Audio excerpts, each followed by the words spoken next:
Hey guys, tonight we sink into flower-dusted shadows where caravan fires spit orange defiance against violet dusk. You smell cardamom first, that sweet sharp punch cutting through wood smoke and donkey sweat. Lanterns sway above a bake stone worn smooth by generations of hungry hands. The Ottomans ruled these trade routes for 6 centuries. Yet, even sultans bowed to bread's power. A fringe theory claims some bakers whispered secrets into dough, binding luck, or curses into every fold. Historians still argue whether salt or yeast mattered more to empire building. But your stomach cares little tonight. You step closer, grains of sand grinding underfoot like tiny bones. The bench awaits, its oak surface cratered by forgotten knives and desperation. Embers glow in a pit sunk into earth, swallowing olive wood with wet, crackling sighs. At its edge, a clay jug sweats precious water into dust. Desert nights chill fast, but that stone holds warmth like a kept promise. Travelers huddle nearby, hooded figures trading copper coins for steam-soft loaves. One man unwinds his turban, revealing scar tissue where an ear should be. His laugh rasps like a rusted hinge. Hunger makes saints of us all until the bread arrives. You catch snippets of Malay, Persian, Greek, all blurred by the grind of millstones. Camels snort in the shadows, their spit hitting sand with ugly splats. Caravan guards lean on spears, watching the dark beyond the firelight. The baker emerges, his apron floured like winter stole summer's job. Thick fingers prod a swollen mound of dough, leaving valleys that slowly fill back in. No measurements here, just palm slaps testing readiness with a wet thwack. He winks as yeast breathes between you, a smell like wet earth after rain. Someone mentions camel's milk being stirred into the mix, sworn to make loaves rise higher. You gag a little, but etiquette demands silence under desert hospitality rules. Firelight glints off a scar on his forearm, shiny skin warped around an oval burn. Pain has no language, yet every wince tells the same story. He catches you staring. Oven bites back sometimes. Dried figs appear, passed hand to hand in a battered tin. Sticky flesh clings to your teeth, too sweet for dust-choked throats. A woman hawkspits seeds into the flames, watching them blacken and curl. Wind snakes through camp, carrying whispers of jackals hunting beyond the dunes. Stars blaze cold overhead, sharp as knife tips pressed to velvet. The farthest fire dims, swallowed by a night-grown teeth, while no one watched. Someone hums, a tuneless drone that vibrates in your molars. The dough gets folded again, violent shoves, shaping chaos into order. A guard hawks phlegm into the coals, hissing steam, briefly drowning the quiet. You lick flour from your lip, tasting centuries of hunger baked into this craft. Tomorrow, some here will vanish into heat haze, bones bleaching beside forgotten trails. Tonight, there's bread. The first loaf slaps onto stone, hissing like a betrayed lover. Crust blisters black gold, cracking open to release ghost white steam. He tears it, no knife needed, and offers you the ragged end. Beneath, char it's softer than a child's sigh, warmer than a forgiven debt. You chew slowly, grains crunching between molars like distant thunder. The bench creaks as you lean back, stomach full, eyes heavy. Flames dance lower now, tired flames ready for dreams of unburned wood. Your tongue finds a stray sesame seed bitter and small as the dark hugs closer. Shadows stretch, long fingers grasping at crumbs already stolen by the wind. You settle onto the flour-dusted bench, its oak grain pressing faint ridges into your thighs. Cardamom still clings to the air, but now another scent takes over: warm yeast and scorched clay. Thick dough slaps the table a sound like wet stone on leather. The baker's hands move, thumbs sinking deep, knuckles pushing, palms rolling.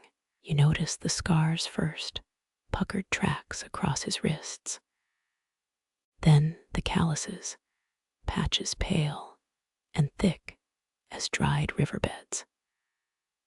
Ottoman bakers once formed guilds, their ovens as vital as mosques in feeding Constantinople's 500,000 souls.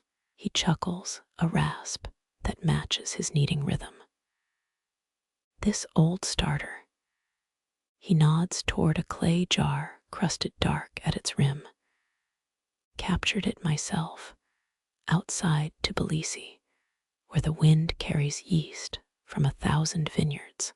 Fed it goat yogurt once, during the siege of Baghdad rumors. Made the bread taste like a shepherd's armpit. Embers crackle nearby, spitting orange light onto his forearms. Historians still argue whether Ottoman armies marched on bread or bulgur, but your nose knows the truth here. Starch and fire win wars faster than spears. The dough folds, stretches, resists. He leans harder, elbow joints popping like green wood in a fire. 53 years, he grunts. These hands buried 3 wives, 2 rivals, and a Russian mercenary who tried stealing my cinnamon. The last word stretches sweet and sharp as he dusts the table. A traveler swirls bitter tea nearby, eyes fixed on the dough's transformation. You catch whispers about the baker's past. Was he really a tax collector's son, or a Mamluk rebel who swapped swords for rolling pins?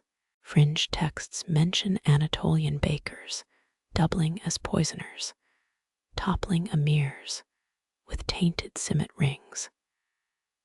His scarred fingers could tell tales if flour could speak. He slams the dough, now smooth and swollen, onto a linen cloth. Rest, little beast, he murmurs. Even Pharaoh's slaves got nap time. Did Egyptian bakers truly share sleeping quarters with their starters? One papyrus complains about rogue yeast devouring a scribe's sandal, but that's unverified. Cool shadows swallow the table as lamps gutter. Somewhere past the tents, a camel belches ominously. The baker wipes his forehead, leaving a white streak above his brows like premature wisdom. His laugh returns, crinkling the flour dust on his cheeks. You think this is work? Try shaping rolls for Suleiman's wedding, 6,000 guests, and a head chef who threatened to impale slow hands. He mimics the chef's glare, jabbing a wooden spoon like a sword. The spoon handle bears teeth marks, deep grooves near its tip. odd choice for cutlery, until you remember nomadic bakers chewed tools to avoid poisoning rivals. Dough sighs beneath its cloth, expanding in the dark. He pours you mint tea, the steam curling into the night like a lazy ghost. They say bread remembers. His calloused palm presses the linen-covered mound.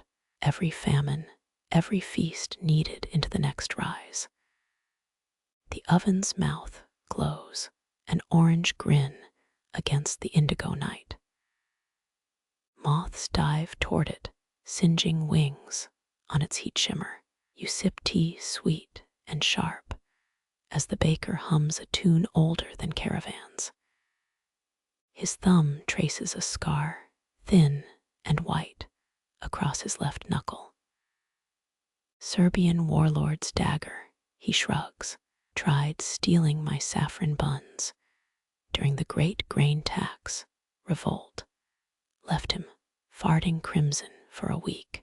Starlight catches the flour drifting around him, slow motes turning his silhouette into a constellation of labor. He tears a scrap of raw dough, presses it into your palm. It's warm, alive, pulsing faintly as blood. Taste time uncooked, he whispers. The raw glutens glue your tongue, wheat sour and wild. Some desert tribes still eat dough this way, claiming it cures scorpion stings. You'll need confirmation post-scorpion. He covers the remaining dough, tucking linen like swaddling cloth. His movements slow, weary, as the coals settling in their pit. Tomorrow's bread is today's patience. He yawns, knuckles brushing the scar again. Shadows fill its groove, ink in a life's ledger. Firelight flickers across his face, etching valleys around his eyes. The desert chill nips your neck, but the dough radiates heat beside you, a small sun wrapped in cloth. He tosses olive branches into the oven, their resins snapping like distant applause. Hunger's the only kingdom that outlasted Suleiman. His voice drops, ash settling on syllables. Even now, it builds empires in our bellies. A jackal's cry pierces the night hollow and high.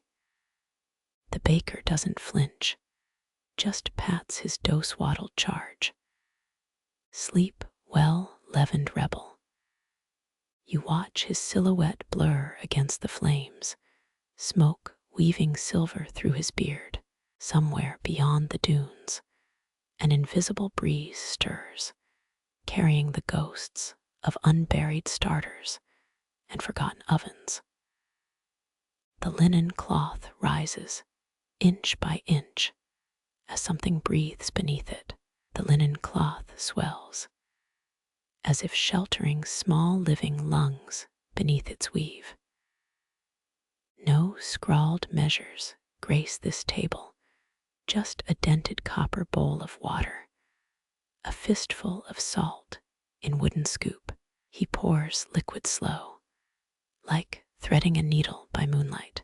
You feel the bench tremble as his knuckles sink fresh trails in the mound. Measure. He snorts, flour dust puffing from his nostrils. Your great-grandma's bra size, that's what matters here. His thumb stabs into the dough's center, wrist twisting like tuning a lyre. Cool damp meets your elbow, where a clay jug sweats onto the oaken slab. Ottoman sultans supposedly paid their armies in bread, 3 loaves per soldier daily. Fills pockets quieter than gold. Fingers pull, press, roll without pause. Instinct guides each compression.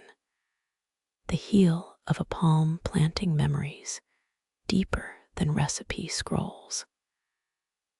A breeze flutters the lantern, casting his shadow into a puppet show baker on tent canvas, made 40 batches for plague quarantines. Wheat dough whispers beneath his touch. Whole neighborhoods locked down, bread tossed through windows like paper promises. Some olden medical texts claimed sourdough could sniff out fever, bubbling less near sick bodies. You side-eye the starter jar, its crusted lid breathing faint steam. He folds the mass, knuckle ridge along its spine, sealing air inside a flour tomb. Historians still argue whether Byzantine bakers invented the first enclosed ovens or stole blueprints from Persian siege engineers. Truth bakes darker than hearth bricks. A moth lands on the salt scoop, lured by quartz glints in its curve. The baker flicks it away, no pause in his rhythm. Turkish appetite laws from the 1700s forbade selling bread after sunset, claiming night-kneaded dough bread melancholy. His hands clearly missed the memo. Dust motes swirl caught in a lantern's honeyed beam. You inhale the scent, a yeasty tang with whispers of forgotten mills. My uncle's trick. His voice drops rough as millstones grinding. Drop dough in a well. Let midnight chill slow the rise, more flavor than screaming hurry. His pinky finger sketches waves in spilled flour, a map of rivers crossed to reach this bench. The air thrums, leavening settling into itself, growing stronger in the quiet. Laughter drifts from a gambling circle nearby, bones clattering on felt. The baker scoffs. Dice. I once lost a camel betting on how long it'd take a brick oven to cool. The scarred hand rises, counting imaginary coins. 19 hours. She stood patient as a stork. He flips the dough, its underside smooth and damp, glistening like dawn-wet rocks. Recipes for royal kitchens wade spices to the gram. He works like pouring wine by moonlight. A drunk stumbles past, swaying like a palm in shamal winds. The dough receives another fold, a secret stashed in its layers. Mediterranean pirates reportedly paid ransoms in saffron buns, spice worth 10 times its weight in silver.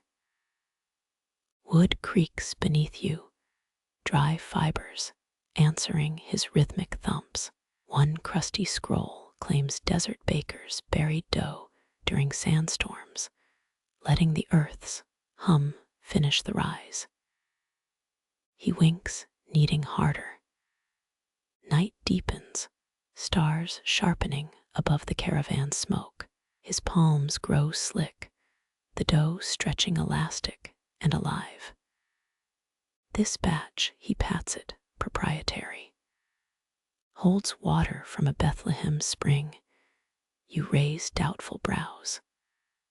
Okay, a puddle near Hebron, same holiness density, probably. He drapes fresh linen over the mound, a shroud for tomorrow's feast. Some far eastern traders swore steamed buns could trap ghost breath, handy for haunted caravanserais. You make a mental note. The resting dough sighs, bloating gently as a contented toad. He rubs lanolin into his scars, grease glinting amber in firelight. Rest does half our work, he murmurs. Like court viziers napping through tax season, a night watchman's boots crunch sand nearby, spurs clinking with each step. The dough absorbs the sounds, swallowing time into its flesh. Flour drifts across the table soft as erased words. You watch his thumb trace invisible seams.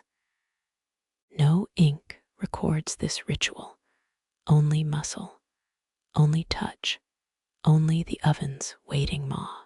The oven yawns before you, a fire-brick arch ravenous as a dragon's gullet. Flames gnaw olive logs, spitting resin sparks that crackle like distant applause. You edge closer, heat pushing against your cheeks like an overeager suitor. He shovels glowing coals aside, clearing a bald spot for the first loaf. Ottoman bakers perfected dome-shaped ovens, stealing Roman designs and adding double flues. Pilfered genius bakes golden brown. A drop of sweat traces his temple, vanishing into woolly sideburns. Stand back, he grunts, unless you fancy bald patches like a mangy leopard. The paddle dips, scooping dough with one practiced flick. Taut crust glistens, primed for its baptism. Historians still argue whether feudal grain taxes fueled more rebellions than land disputes. Hard to overthrow kings on an empty stomach, the oven swallows the loaf whole, clay lid slamming shut with a shout of steam. Hissing echoes inside, a chorus of angry tea kettles. He wipes soot-streaked hands on his apron.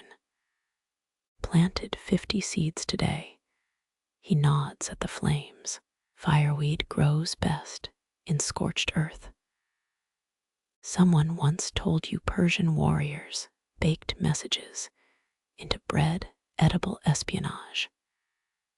You half expect this dough to bulge with secret glyphs. An ember escapes, dancing toward your sleeve before dying on sand. That one's hungry for flesh. He prods it with an iron rod. Fires burn different past midnight, all teeth and no manners. The air shimmers, distorting his face into a desert mirage. Rumor claims Byzantine bakers hid communion wafers in false-bottomed trays during Ottoman raids. Blasphemy tastes riskier than cinnamon. Ash drifts down, gray snow settling on your knuckles. You catch a flake, but it crumbles to smoke before your thumb meets forefinger. Heat shudders through the stone bench, worming into weary muscles. He pokes a charred stick into the flue, adjusting the inferno's breath. Crackle, roar, hiss, the soundtrack of edible alchemy. Should set your pocket watch by the crust. He squints through a peephole. 7 minutes for blisters, 15 for courage. Shadows writhe across his brow, demonic puppets cast by hellfire. An owl hoots, its call snuffed by the oven's growl. He chuckles, tapping the brick exterior. Old Sufi baker, I apprenticed under claimed ovens trap djinns, said their rage makes bread rise faster. You eye the fire doubtfully. Waste of good wrath, if you ask me. Half-charred olive pits litter the hearth, blackened commas in a fiery sentence. He kicks one aside. First loaves stick, new ovens sulk like untrained falcons. A log collapses, sending embers swirling like vengeful fireflies. Some Egyptian tomb murals show bakers cooling bread with peacock fans, fit for dead pharaohs. This guy uses a frayed date palm frond. You lean in drawn by the scent of blistering wheat. He brandishes the peel like a lance. Lost an eyebrow last week, got too cozy with the gossip, and forgot the fire laughs last. Flames ripple, licking the ceiling with stained glass tongues. Night bleeds toward dawn, but here time wrinkles into coal and steam. A burnt thread on your cuff leaps away, shrinking to ash mid-flight. He slides another loaf inside, its underside bare as a plucked chicken. No fancy latticework here, the paddle twirls. Sandstorms file decoration off like bad toenails. Stone radiates stored noon heat even now. Clever engineering or sun-drunk geology. You shift, bench grooves biting your thighs. Maybe bread tastes sweeter when danger licks its heels. Firelight paints tiger stripes on the wall as the seventh loaf enters its molten cocoon. The clay lid flies open, releasing a geyser of steam that scalds the air above the oven. You jerk back, your lashes sticky with sudden dampness. He hooks the peel under the loaf, the blistered surface singing against iron. Ottoman armies marched on flatbread, leathery sheets lasting weeks without mold. Survival tasted like scorched flour and determination. Hiss, the crust's fractures deepen, weeping golden droplets of solidified steam. He slaps the loaf onto a sandstone slab, its underbelly pocked with scorch marks like braille. Here's truth, he rasps, tapping the darkest blotch. Knew a baker in Damascus who read fortunes in burn patterns. His grin flashes, yellowed as old parchment. Died rich after predicting a vizier's favorite wife would poison him. Guess he noticed her buying arsenic with the saffron. You lean in heat radiating through your tunic. Historians still argue whether Constantinople's bakers practiced hypnosis with rhythmic kneading to soothe riot-prone crowds. Hunger's a sharper tranquilizer than trances. The crust crackles, cooling into armor. Your knuckle hovers, daring a tap. It rings hollow, a drum announcing dawn's approach. He saws a knife across the loaf, sending crumbs skittering like fleeing insects. Charred edges crumble, exposing flesh soft insides that steam in the torchlight. A scent punches your throat, yeast and fire, and something primeval. Your stomach growls, a bear waking from winter. He chuckles, offering the first wedge, bread's best before gratitude fades into expectation.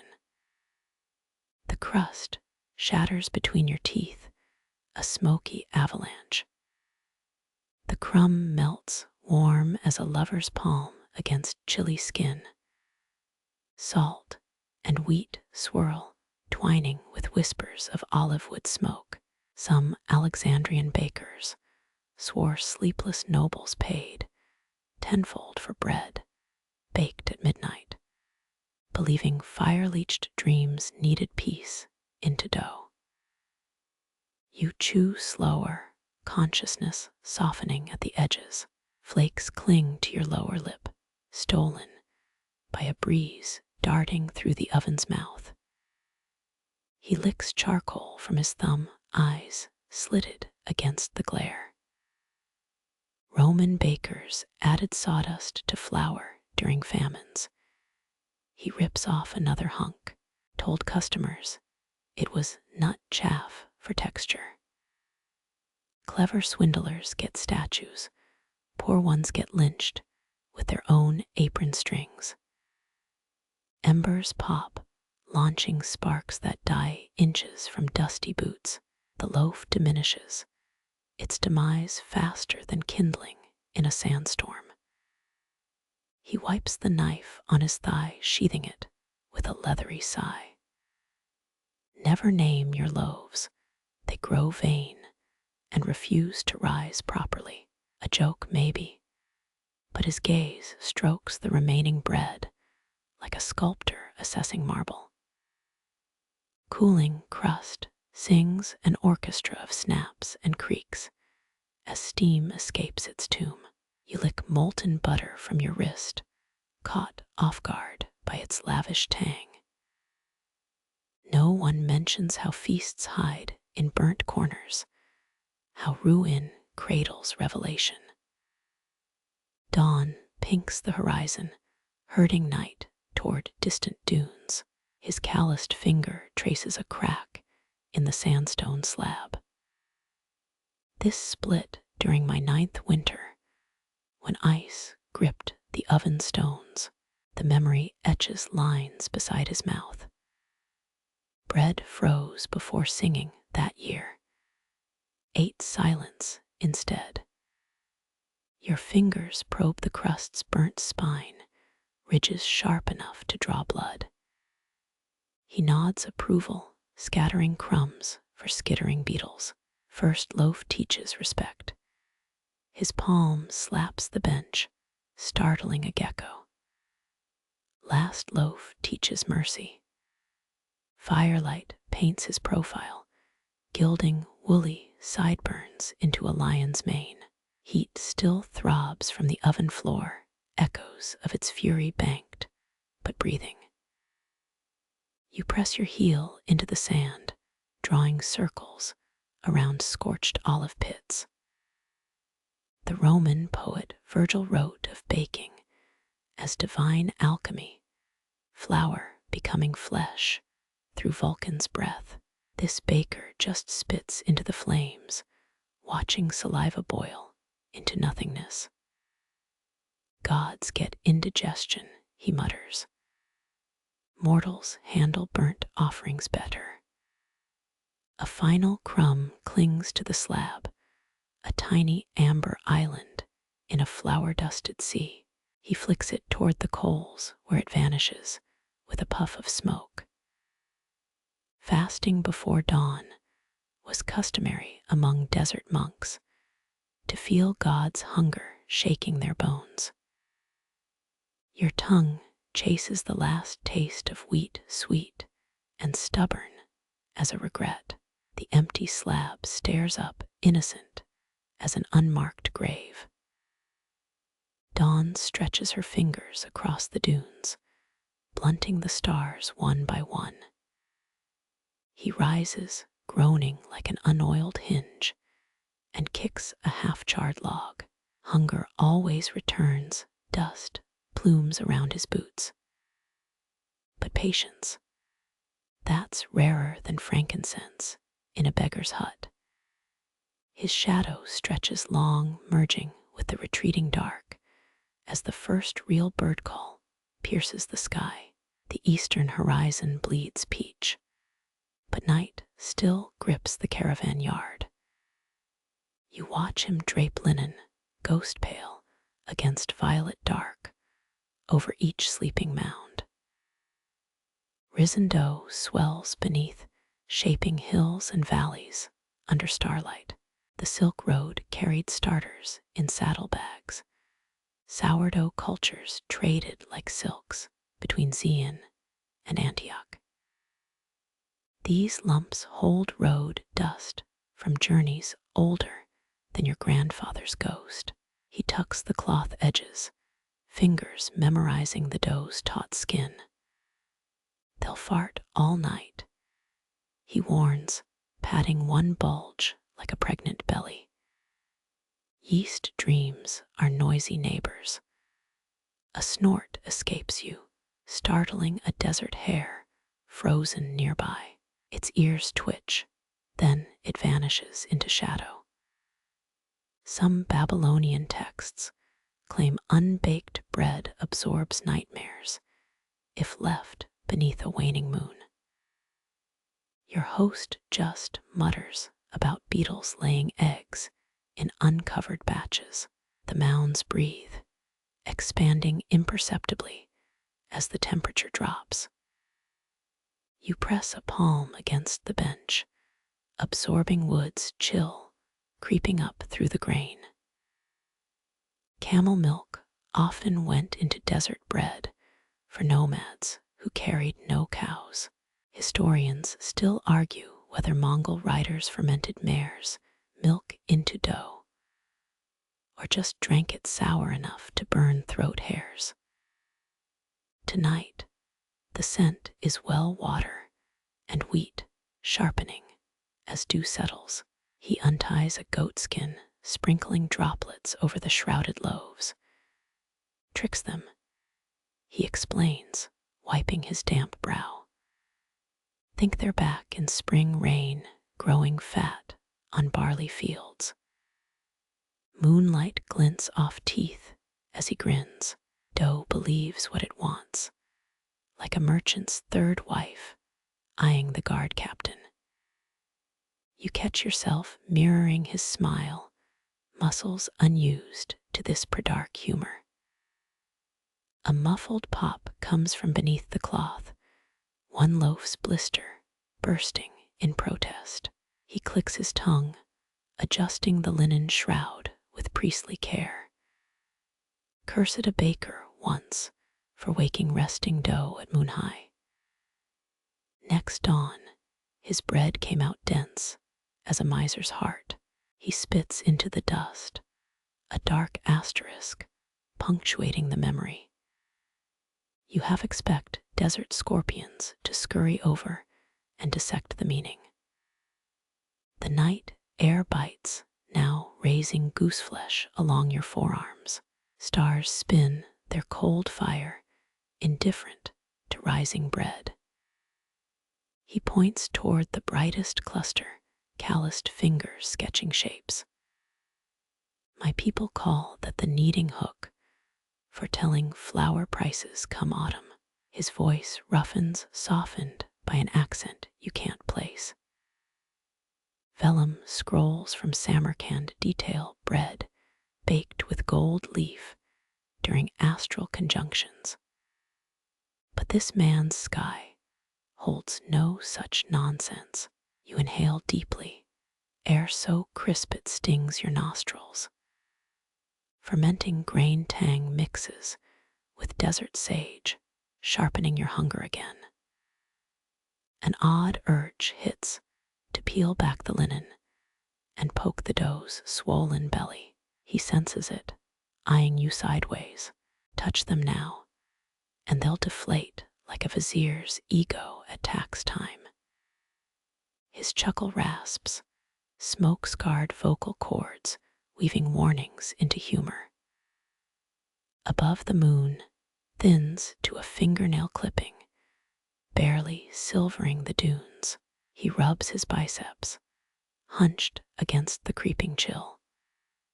Damascus nights tasted like apricots and yeast when I was dumb enough to miss this desert.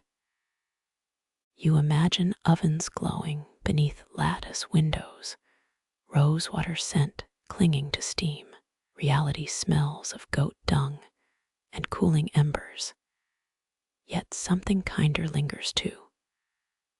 Cloth moves slow as a tired lover's sigh as yeast exhales beneath. He tenses, listening to dough's nocturnal language. Bedouin rebels supposedly buried proof of their movements in bread codes, holes punched in specific patterns, spelling danger or safety. The baker just clucks, tucking a rebellious corner back into place. Restless badge probably heard jackals. Silence swells denser than the dough beneath its veils. Even insects pause between sand grains waiting. You count breaths until he speaks again, voice pitched for star-deaf ears. 3 nights ago, twin loaves rose identically, though from different starters. He taps his temple eyes, reflecting the moon's sickle curve. Told the blacksmith his wife bore twins. They came squalling at dawn, boys loud as sandstorms. Your skepticism must show, because he shrugs, flour drifting from his shoulders. Bakers know things. He pats the nearest mound, paternal pride in the gesture. Ovens hear confessions, wiser men than priests ignore. A nightjar's cry slices the air, 3 staccato notes. The dough remains silent, but your nape prickles regardless. Cold seeps through your souls, a reminder that sands hoard nighttime frost like misers. He stomps, circulating blood through rope-veined legs. 10 years back, a Spanish trader swore sourdough bubbles whispered his dead mother's voice. A snort, half derision, half envy. Paid me 2 gold coins to bake messages into rolls for his brats, burned them black, but he claimed they tasted like forgiveness. The cloth billows suddenly, an exhale from fermenting depths. He freezes, head cocked, then relaxes. False alarm, just a drunkard's snore escaping. Across the yard, a sleeping merchant wheezes against his saddlebags. Historians still argue whether Sufi mystics poisoned rivals through ritual bread, or just used rumors to control spice routes. You decide not to ask, watching breath clouds dissolve overhead. Linen now glows faintly, pre-dawn light staining it corpse gray. He peels back one corner, glancing at the dough's progress, scared of sunrise, like virgin brides fearing wedding nights. His joke falls flat, fatigue cracking the bravado. You both know loaves live or die by heat's first kiss, submission to fire their only destiny. Your yawn surprises you, jaw cracking like an overtaxed branch. He gestures toward a straw pallet, its outline barely visible near the oven's residual warmth. Sleep if you trust them not to haunt your dreams. You decline, fixated on the bulging shrouds. Dough rises, unaware it will become sustenance or sacrifice, blissful in its brief expansion. Night relinquishes its hold grain by grain, as the baker's silhouette sharpens against the fading stars. A shadow stirs near the tethered camels, unfurling itself into a man cloaked in indigo wool. He approaches the bench, flint scraping in his hand, until sparks catch dried moss. The flame licks upward, revealing cheeks carved by decades of salt winds. Egyptian king's breakfast, he rasps, nodding toward the shrouded loaves. Needs more gold than your oven holds. Your baker friend squints, recognizing the crescent scar above the stranger's brow. Dream trading again, little brother. The scarred man grins, producing a pouch from his sash. Its contents gleam copper bright as he dusts them over buttered bread cooling nearby. Not dreams, he counters. Cinnamon, from Ceylon's wet valleys, where rain drowns even birdsong. You catch the scent, an earthy sweetness cutting through flour dust. Most medieval maps labeled Sri Lanka as Cinnamon Island, guarded by Arab monopolists who spun tales of winged snakes protecting groves. The spice trader presses a flake between thumb and finger, its oil smearing like stolen sunset. Roman emperors burned cartloads at funerals to mask corpse reek and flaunt wealth. He winks, tapping his knife hilt. Though Nero cheated, half the pyre smoke came from cheap cassia bark. Your host scoffs, yet accepts the cinnamon-dusted bread. The bite crunches, then melts, heat blooming down your throat like swallowed embers. Dawn bleeds paler now, silvering the trader's restless hands. Historians still argue whether cinnamon equaled silver's weight in value, or merely charmed accountants into believing so.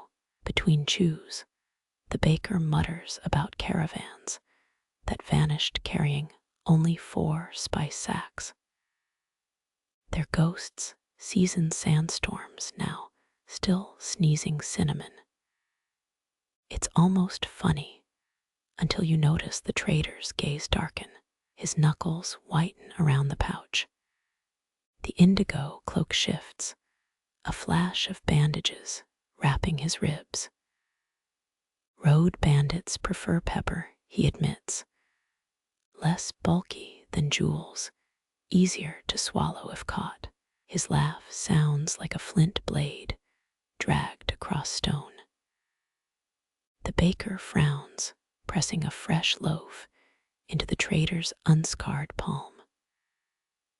Blame Marco Polo, bastard inflated prices with lies about cinnamon harvesting in bird nests. Camels snort, shifting weight as the spice man retreats. His cinnamon lingers, clinging to your tongue's memory. You picture Ceylon's mud-slick hills, rainforests where bark strips dry into curls. The trader pauses, turning back with a conspirator's whisper. Real Ceylon's cinnamon barely exists any more. Farms grafted with bitter Chinese cousins for higher yield. His voice drops lower. What I carry from a single wild tree, 200 years old, its location screamed into a canyon till echoes forgot. Light crests the dunes, sharpening the baker's sigh. Your tree's probably a stump now, shared for one night with a pretty bandit's daughter. Breakfast done, he sweeps crumbs toward a sparrow daring near.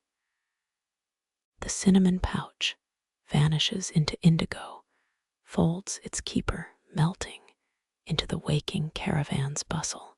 When steam rises next from your cup, it tastes of ghost trees and road lies, a warmth that never quite reaches your bones. Goat bells clatter, a broken rhythm, as wind whips grit into your eyes. The baker rubs ash across his palms, stains merging with old burn scars.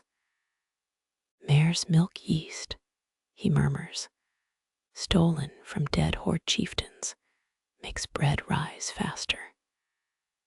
You watch him roll dough, thumbs pressing half-moon dents along its edge. Around the oven pit, nomads huddle closer.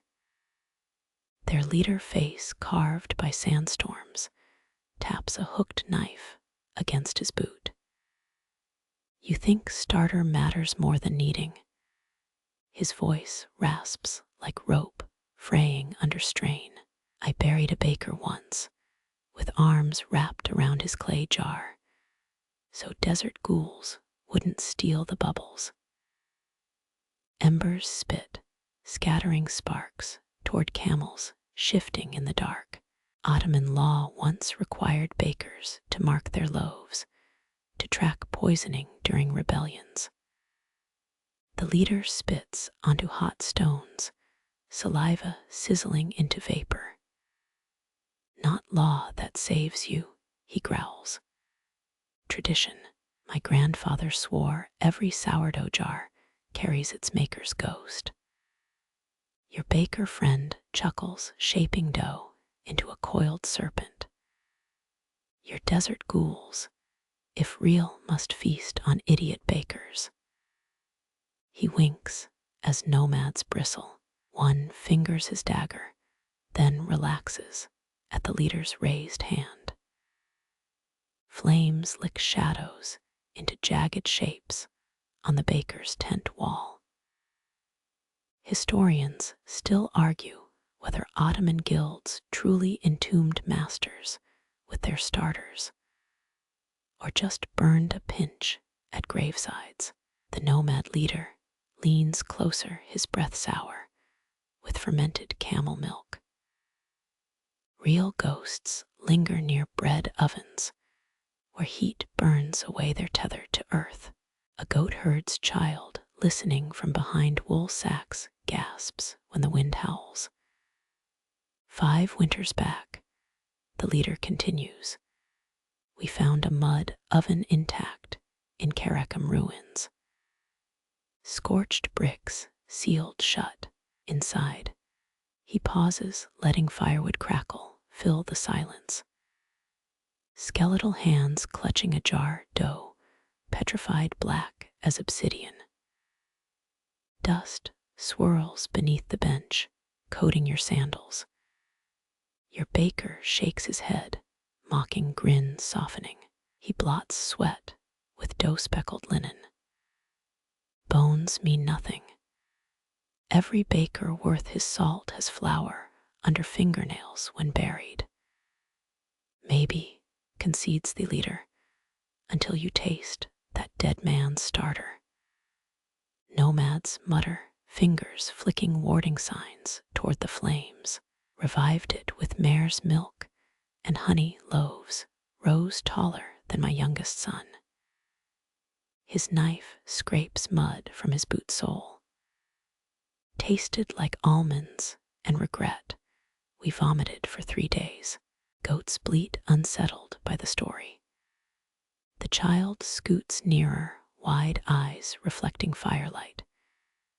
Your host tears a flatbread, offering half to the leader. Old dough ferments strange tales, stretches truth thinner than window parchment. The nomad accepts bread, chewing slowly. Truth carved itself into our lungs. Maymut, who swallowed biggest bite, still coughs black crumbs when moon wanes. He presses a palm against the oven wall, hissing as flesh meets heat. Fire purifies, even lies. Midnight chill creeps under cloaks, yet none move toward tents. Bakers in Byzantine Constantinople allegedly used bread to smuggle messages, bribing inspectors with extra loaves. The oven's glow paints nomad faces copper bright. Your baker rolls dough scraps into tiny birds, lining them along the bench. Stories rise, he says, but bake solid as facts when told enough. Silence settles, broken only by distant hyena yelps. The leader stands bones, crackling like dry twigs. Feed your starter, or it feeds on you. He drops a fistful of cumin seeds into the baker's apron pocket payment, without coin. As nomads dissolve into darkness, their goat bells fade westward. Your host nudges a dough bird into the coals, blackening wings curl instantly. Dead baker's bread, he muses, probably tasted awful anyway. Flames dip low, exhaling ash-scented sighs. Emberlight gutters across vacated seating stones, their warmth borrowed, never owned. When the last spark winks out, you'll swear the fading heat whispers through clenched teeth. No birds sing here before dawn, only wind scrapes sand over oven bricks, like a knife cleaning char from burnt offerings. You huddle closer as cold tightens its grip, the baker's dread now, your own companion. Fingertips graze embers, careful not to wake the oven's fading fury. Darkness still hugs the eastern horizon, a thief clutching its cloak tight. Coals murmur against your palm, their language older than the silk road's dust. The baker yawns, a sound like torn linen, before plunging hands into flour sacks. Ottoman bakers once rose before dawn to feed sultans fresh simit by first prayer. His fingers move by memory, measuring grain in scoops worn smooth as river stones. Flour clouds catch stray sparks, brief constellations. Sun's lazy today, he grumbles, goading the horizon with a dough knife. You watch him feed branches to embers, twisted olive limbs, bleeding sap that pops and hisses. Legends claim blowing on embers at this hour summons sandstorms. So he fans flames with a salvaged camel rib. Ash drifts onto dough mounds, gray freckles on pale skin. Heat licks your face, but desert cold still nips your ankles. Historians still argue whether Ottoman ovens faced east for dawn's heat, or to worship forgotten kiln gods. Here the baker thrusts a warm clay slab against your palms.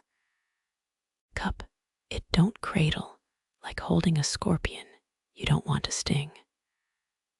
Coals inside whisper secrets, their warmth leaching into your bones.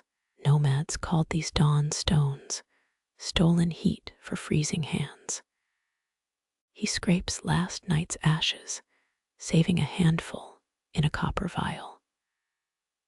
Burnt bread cures sour stomachs, he claims, though it smells like regret and charcoal. Ottoman travelers traded ash as medicine, believing fire purged evil from flour. Stars fade pale as salt sprinkled on black wool. The baker squints at his starter jar, its sour breath fogging glass.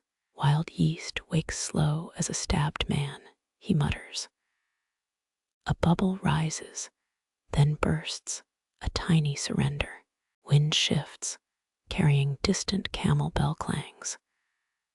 Your breath hangs visible, yet sweat dampens your neck near the oven. Heat before light, the baker's creed written in blisters on his wrists. He slaps dough onto scorched bricks, the slap echoing into the dunes. No birds sing yet, but the oven inhales, its hot throat hungry for offerings. Coals sigh as first light finally bleeds, pink as a butcher's blade across the sands, and the stones, now cooling, still whisper of caravans gone to dust. A tug at your sleeve small as a moth's landing. You turn to find dust-caked sandals and eyes wide under a frayed headscarf. The child's palm opens, revealing a copper disc dented at its edge. Ottoman market laws fixed bread prices. Even a beggar's coin bought barley loaves in hungry times. The baker kneels his joints, cracking like dry twigs. Snake bread, yes, he asks, though the child hasn't spoken. Tiny shoulders nod, fig leaves rustling in their pocket like stolen treasure. Some swore bread etched, with serpents guarded against desert vipers. A traveler's cheap amulet. He pulls a bun from cooling stones, its crust split by oven heat. A knife tip scratches curves into the surface, coiling into a shape locals called dune viper. Historians still argue whether market inspectors enforced bread art, or let bakers scribble charms, unchecked. Fig leaves wrap the loaf, their rough green catching on your palm. The child hesitates, then presses the coin into the baker's flour-crusted thumb. Copper warms fast, heating faster than silver under desert sun. Eat it by sunset, he warns, tapping the snake's head. Or its spirit grows hungry, gnaws your dreams. A grin cracks his beard, but the child's stare stays solemn. Superstition tastes sweeter than honey here, you've learned, especially near dawn. Wind flutters the fig leaves, exposing pale dough beneath. Barley's nutty scent mixes with lavender drifting from a dyer's stall. Some caravan brats saved these buns for weeks, hoping the serpent's magic fermented. Mostly they grew fur thicker than a bat's wing. The baker pockets the coin, its edge snagging threadbare cloth. He once found 57 in a mouse nest behind his oven, all gnawed shiny as new-minted truth. Boots scuff nearby guards pacing toward the well. The child darts behind your legs, fig leaves clutched tight. Steam still rises from the bun, drawing stares from a passing mule. Hungry eyes track its path, but none follow. That's old copper, the baker murmurs, watching the headscarf vanish behind tents. From when Suleiman's mint stamped crescent moons, not triangles. He spits, hitting a beetle scurrying toward crumbs. Embers spit behind you, startling a lizard off a clay jug. The oven exhales rosemary smoke from branches tossed in last night.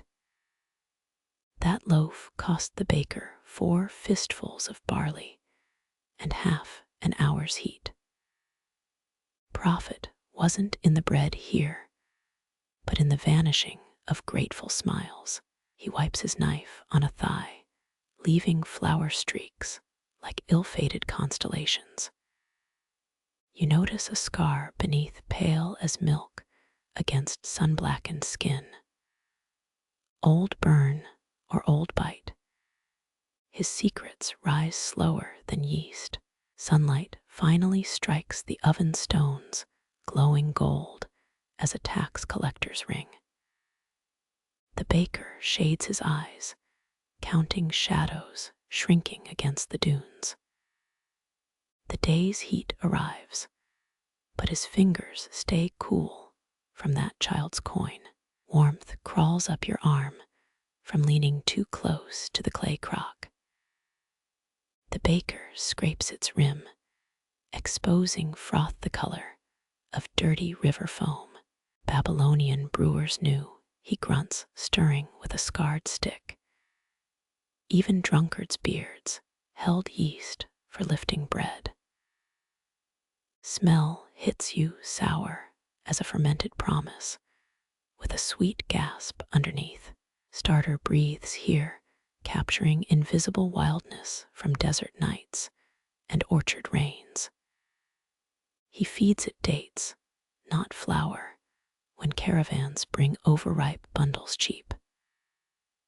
Tap, tap, his knuckle tests the jar's belly, a hollow drumbeat answering. Some swore singing to yeast made it rise faster, crooning old Ugaritic hymns.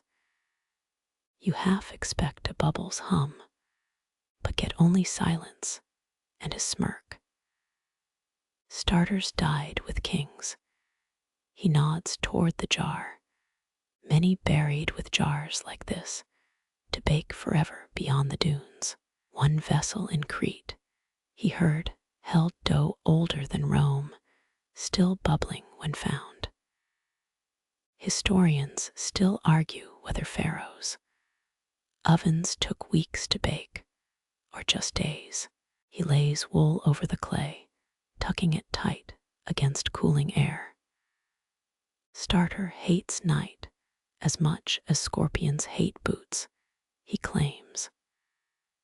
You spot his tally marks, scratched near the jar's base. 73 days fed without fail. Wind sneaks under the cloth, lifting a corner like a thief's probe. His hand slaps down quicker than a viper's strike, smoothing the wool flat.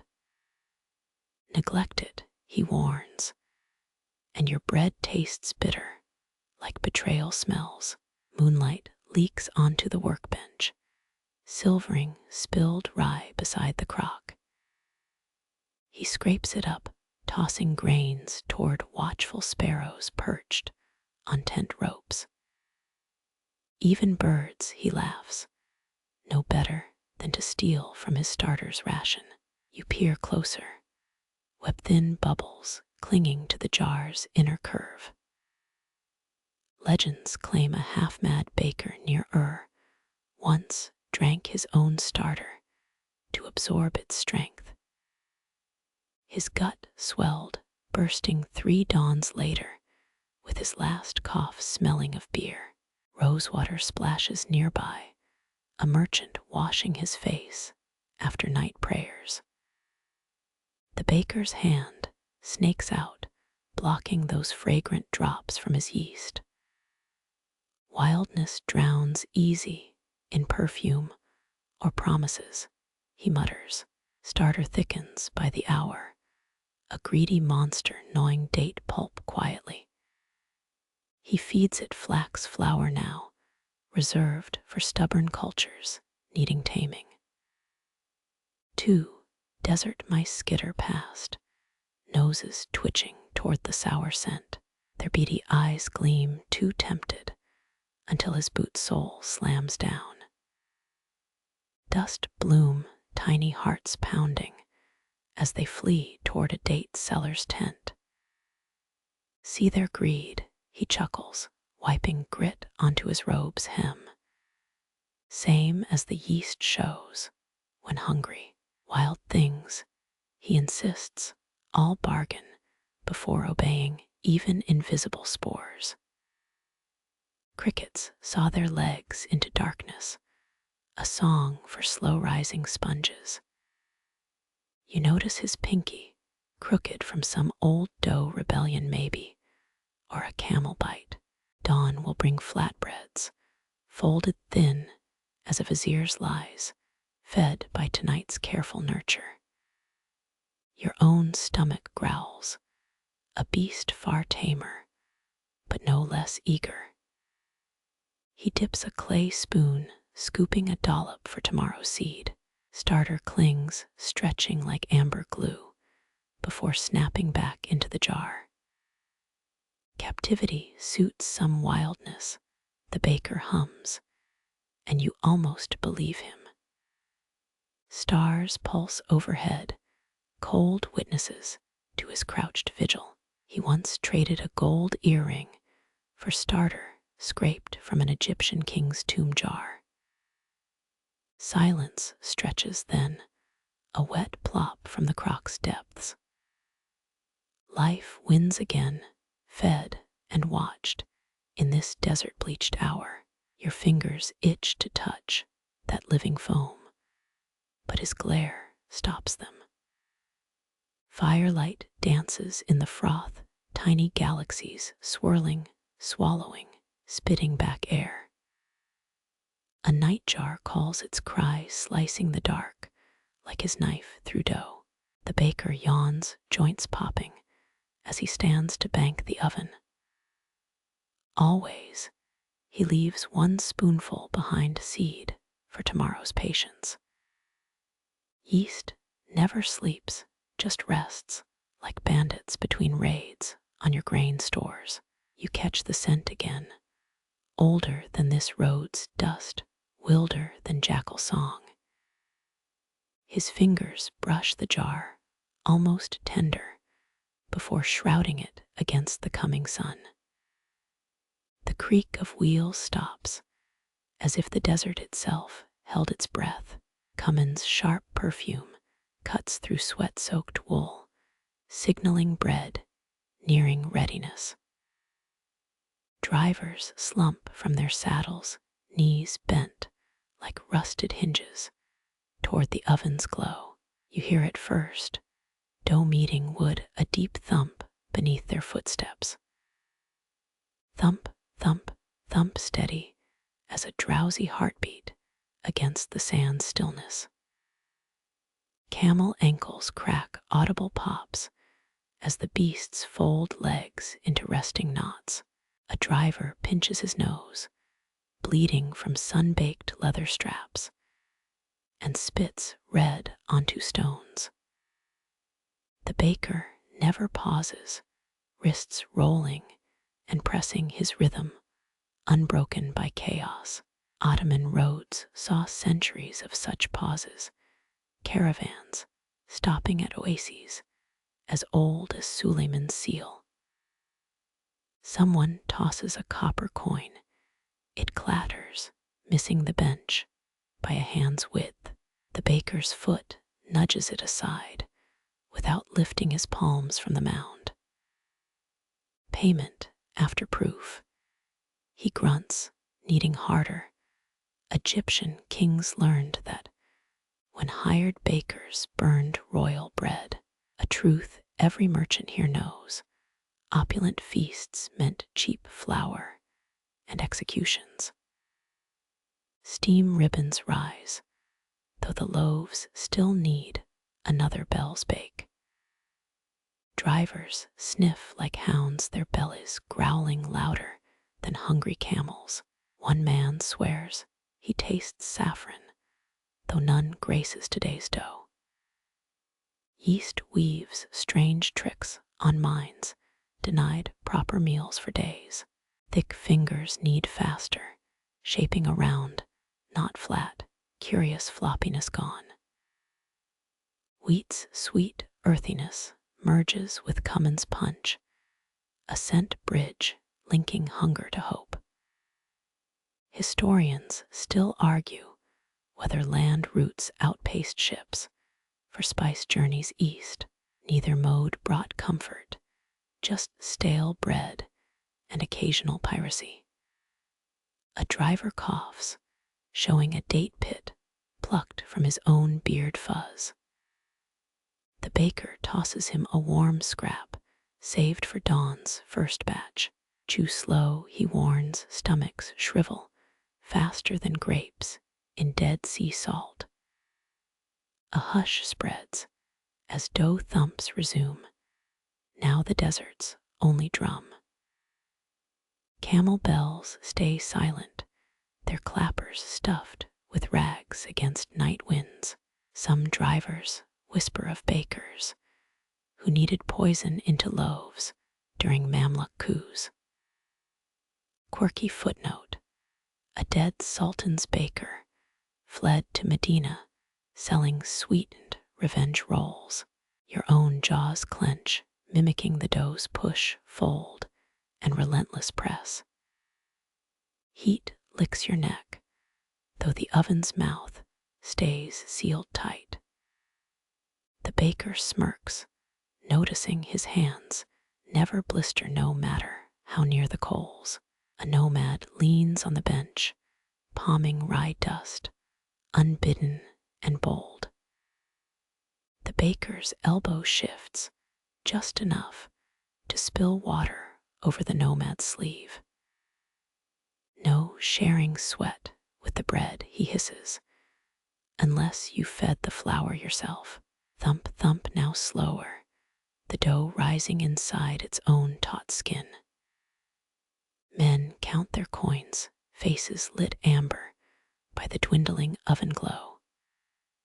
Two argue who eats first, but lack courage to cut the loaf. Untested, you spot the baker's trick, sand sprinkled near the bench's edge. Intruders crunch, giving warning, like dried locust shells underfoot. Drivers doze sitting, chins slumped to chests, dreaming of Damascus apricots. The dough rests at last, cloaked in linen wet from a desert well. Few recall Byzantine wells dotting these routes, crumbling now into jackal dens. Fingers drum the table waiting, while the baker checks embers through a clay slit. Foxes yip far off as the first loaf peels from its baking stone. Heat shimmers distort the stars, blurring them into milky smears. A driver hums a tune from coastal ports, where sailors paid in cinnamon sticks. Loaves cool too slowly, teasing cracked lips, burning tongues with false promises. The baker splits one steam sighing out, a sound softer than mothers hushing babies. He spreads goat butter watchful as it melts into golden tears down charred crust. Bread passes hand to hand, no plates, just calloused palms accepting shares. A man weeps his first bite, chewing grief and cumin in equal measure. Caravan bells stay mute, even as dough thumps fade into full bellies. The baker's knuckle grazes fresh coals, a hiss rising like a desert viper's warning. Blood beads instantly, a garnet jewel against ash-blackened skin. He doesn't flinch, plunging the wound into cold hearth ashes instead. Fire heals fire, he murmurs, as you glimpse white bone beneath the stain. Ottoman field surgeons used ash poultices, less poetic than silk bandages, but faster. Embers glint in the cut, as if tiny stars nested there. He flexes the hand, testing. Dough flakes, raining onto his sandaled feet. Shadow loaves stretch over the bench, their lengthening shapes like desert spirits at dusk. You inhale sourdough's tang, and something metallic like coins left in well water. Night insects swarm toward lanterns, but flee the oven's scorching breath. A driver snores nearby, arm dangling, fingertips almost brushing the cooling stones. The baker kicks sand, just enough grit to sting, and the hand retracts. Bread thieves, he mutters, taste worse than foxpiss raisins by sunrise.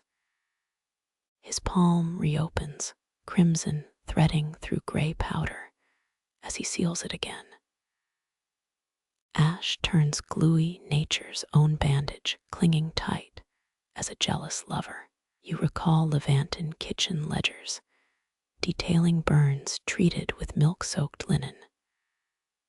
But milk sours, the baker scoffs, far quicker than fire forgets a fool's skin. He bares teeth, not a smile, as shadows deepen the furnace cracks. Over fermented, he declares, nudging a loaf aside with his unharmed elbow. His voice drops, speaking to the dough, not you or the sleeping men.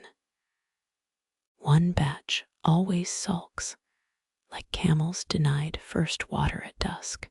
A scar snakes up his forearm, shiny and twisted as a dried fig stem. He catches you looking, slamming dough down to drown your curiosity. Inspect tomorrow's bread, he growls, not yesterday's mistakes. Flames spit, answering him, wild tongues tossing light over sourdough lumps. Drivers shift in dreams, feet jerking, as if running from roadside thieves. The baker mimics their kicks, sending a bread scrap toward a skeletal dog. Ash falls from his wound, dusting the mangy fur like phantom snow. Aleppo's street hounds, they say, once guarded bakeries against Ottoman tax raiders. Quirkier tales claim the dogs traded stolen bread for children's hair ribbons. Silence stretches until the dog scratches its ear, jingling invisible bells. The baker laughs, low and gritty, as ash clots finally stem the blood. Red rivulets halt defeated by the desert's oldest medicine. Witnesses vanish, he says, but oven scars sing louder than court poets. Heat ripples blur his face, making his eyes flicker like mirage pools. You blink, and his features sharpen, weathered leather stretched over stone. Historians still argue whether nomadic ovens inspired Rome's public bakeries.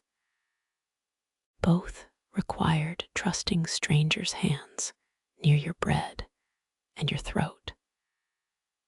Moonlight stripes the dough, a ghostly blade dividing risen mounds. The baker covers them, linen drapes descending like burial shrouds.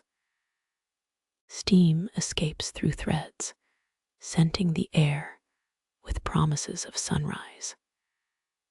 His burnt hand rests now palm up, ash cracking like dry riverbeds. Fire heals fire, he repeats to the stars, or the sleeping dog, it's unclear. An ember pops its death rattle loud in the caravan's slack-jawed hush. He stirs, flipping his hand, studying the blackened wound without expression. Darkness drains color from everything except the blood's stubborn glisten. The dog whines, pushing its nose against his ash-dusted ankle. He sighs, tearing fist-sized bread, pocketing none for tomorrow's starter. Flesh mends, he whispers, kneading the scrap into the animal's waiting jaws. But hunger never does. Roasted cumin cuts through dawn mist as turbaned merchants circle like desert hawks. One unfurls fig-stuffed dough, its center glistening pink with rosewater syrup. Another slaps down a tamarind-swirled flatbread, sour enough to pucker camel lips. Silk sleeves rustle hiding hands that test bread density like goldsmiths weighing coins. Ottoman trade codes demanded cumin in all caravanserais to mask spoiled meat during long hauls. Fight a man over his wife, the baker mutters, but never his spice ratios. Fingers dart scooping date paste, while eyes track rival pouches. You spot stolen cardamom pods bulging beneath a merchant's sash like smuggled eggs. His opponent mimics stretching dough, palming a cinnamon stick from the bench.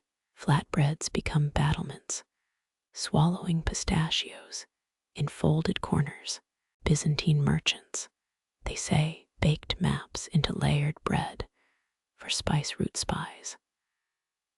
Modern fools still search Istanbul's sewers for those edible compasses. A withered trader slams his fist, raisins scattering like fleeing beetles. Rosewater, he insists, softens the soul before profit talk begins. The tamarind faction hisses, comparing sweetness to a vizier's empty promises. Heat swells their voices until dough trembles beneath clenched fists. Historians still argue whether saffron truly outweighed gold ounce for ounce in Levantan markets. Both turned men into thieves, the baker observes, kicking aside a dropped almond. Sunlight hits the rosewater fig loaf, revealing stolen sesame seeds pressed into its crust. Thief, the tamarind man accuses, pointing at glinting specks like courtroom evidence. Hands fly not toward faces, but to pocket more filling from unguarded bowls. You glimpse mastic resin gummed under a thumbnail, destined to thicken someone's stolen syrup. Bribes, the baker snorts, always stick better when baked inside mannakish. Linen wraps crackle, hiding rolls, plumped beyond natural dimensions. A drifting child reaches, earning a wrapped knuckle from a rosewater defender. Sugar, the man snaps, costs more than your village's winter grain. The baker tears a plain loaf, offering half to the wide-eyed boy. Sweet tongues, he warns, often leash bitter hearts. Turmoil pauses as caravan guards approach, spear tips denting the dough-clouded air. Merchants freeze, sweet and sour factions united in guilt. Their hands retreat from sashes and bowls to innocent palms-up gestures. One spits on his tamarind bread, hoping ugliness will shield its value. You recall Aleppo's riots, when Mamluk soldiers taxed street bread by scent alone. Rebel bakers retaliated with cumin-chili loaves that burned taxmen's nostrils. The baker whisks away contested bowls, stashing them beneath flour sacks. His scarred hand hovers, a silent threat, over a cleaver crusted in old dough. Guards linger sniffing, but find only bickering men and innocent steam. Your throat catches raisin dust and the coppery tang of their stale rage. Peace shatters when a rosewater loaf tears open, exposing stolen dates like red guts. Fingers jab, voices spiderweb cracks across morning's fragile quiet. A tamarind smuggler falls back, his heel crushing someone's precious coriander packet. Spice warfare, the baker sighs, kneading calm into tomorrow's batch. Guards retreat bored as merchants regroup with poisonous smiles. Hands clasp over fake forgiveness, while toes hook rival spice pouches. You notice one man's turban sagging, bulging with pilfered walnuts near his left ear. The baker scrapes charred scraps into the fire, melting sugar into blackened shame. Stolen fillings, he murmurs, always burn faster than earned feasts. Ash flutters, gray snow, over the merchant's unfinished battle. A single raisin glows in the embers, swelling then popping like a tiny scream. Heat bleaches their fury to grumbles as market instincts override pride. Fig and tamarind loaves are torn half-traded in temporary truces. Rosewater syrup spreads sticky diplomacy on the sour man's flatbread. You taste both on a proffered crust, clashing flavors like cymbals in your mouth. They leave as allies, shoulders bumping, plots already simmering for the next oasis. The baker sweeps their crumbs into a jar, fodder for starter gone slack. Stolen cinnamon, he chuckles, still warming the morning's conflicted air. The skeletal dog licks a trampled fig tail, wagging at chaos's leftovers. Sun climbs higher, baking their footprints into the caravan, stops dusty ledger. The sun's footprints fade to gray as night winds lick your neck like thirsty jackals. You crouch by the baker's dying fire, its embers winking like conspirators. Around you, travelers snore inside felt tents, their dreams salted by day's devoured bread.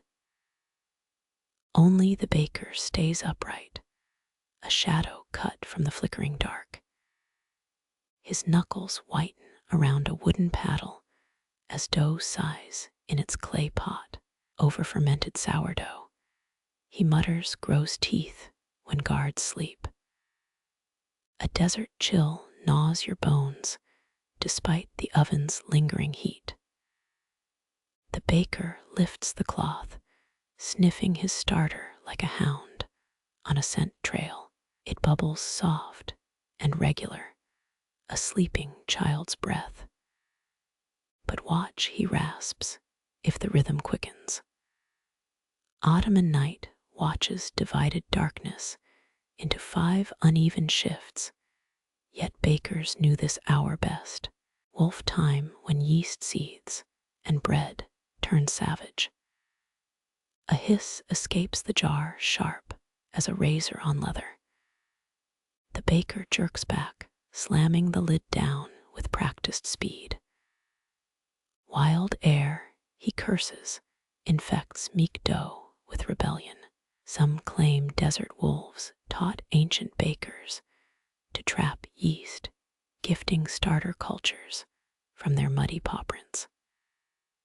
Scholars dismiss this, but caravan veterans still toss crusts to lone wolves at dusk.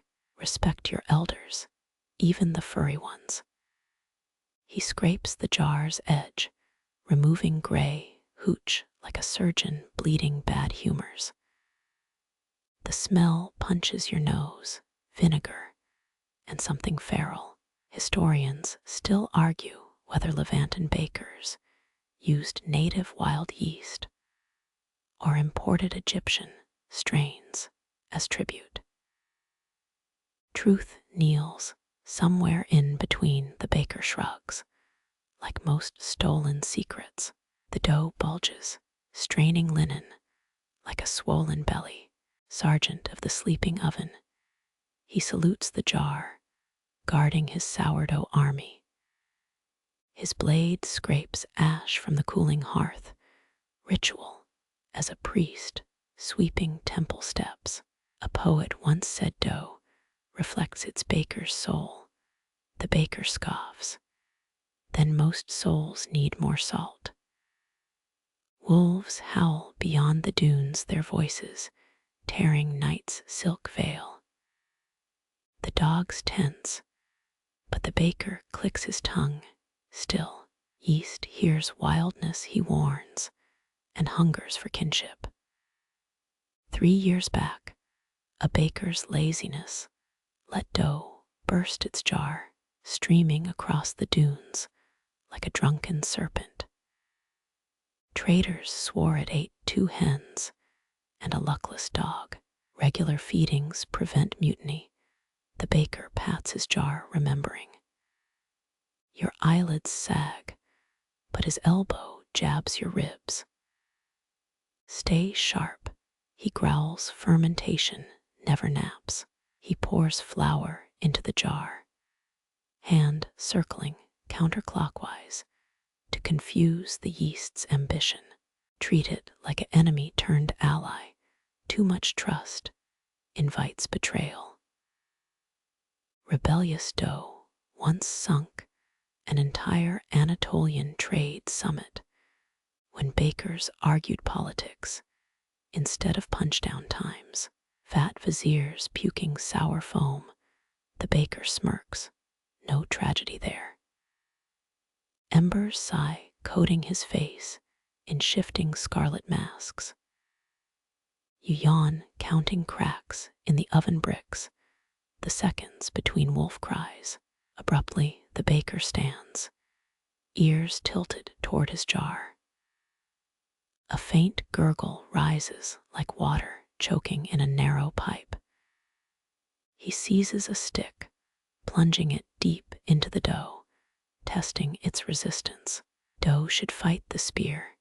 He pants, not swallow it whole. Too late, the stick vanishes, sucked into gluttonous bubbles. The baker bellows, dragging the jar away from the oven's last warmth. Cooling slows the yeast's hunger.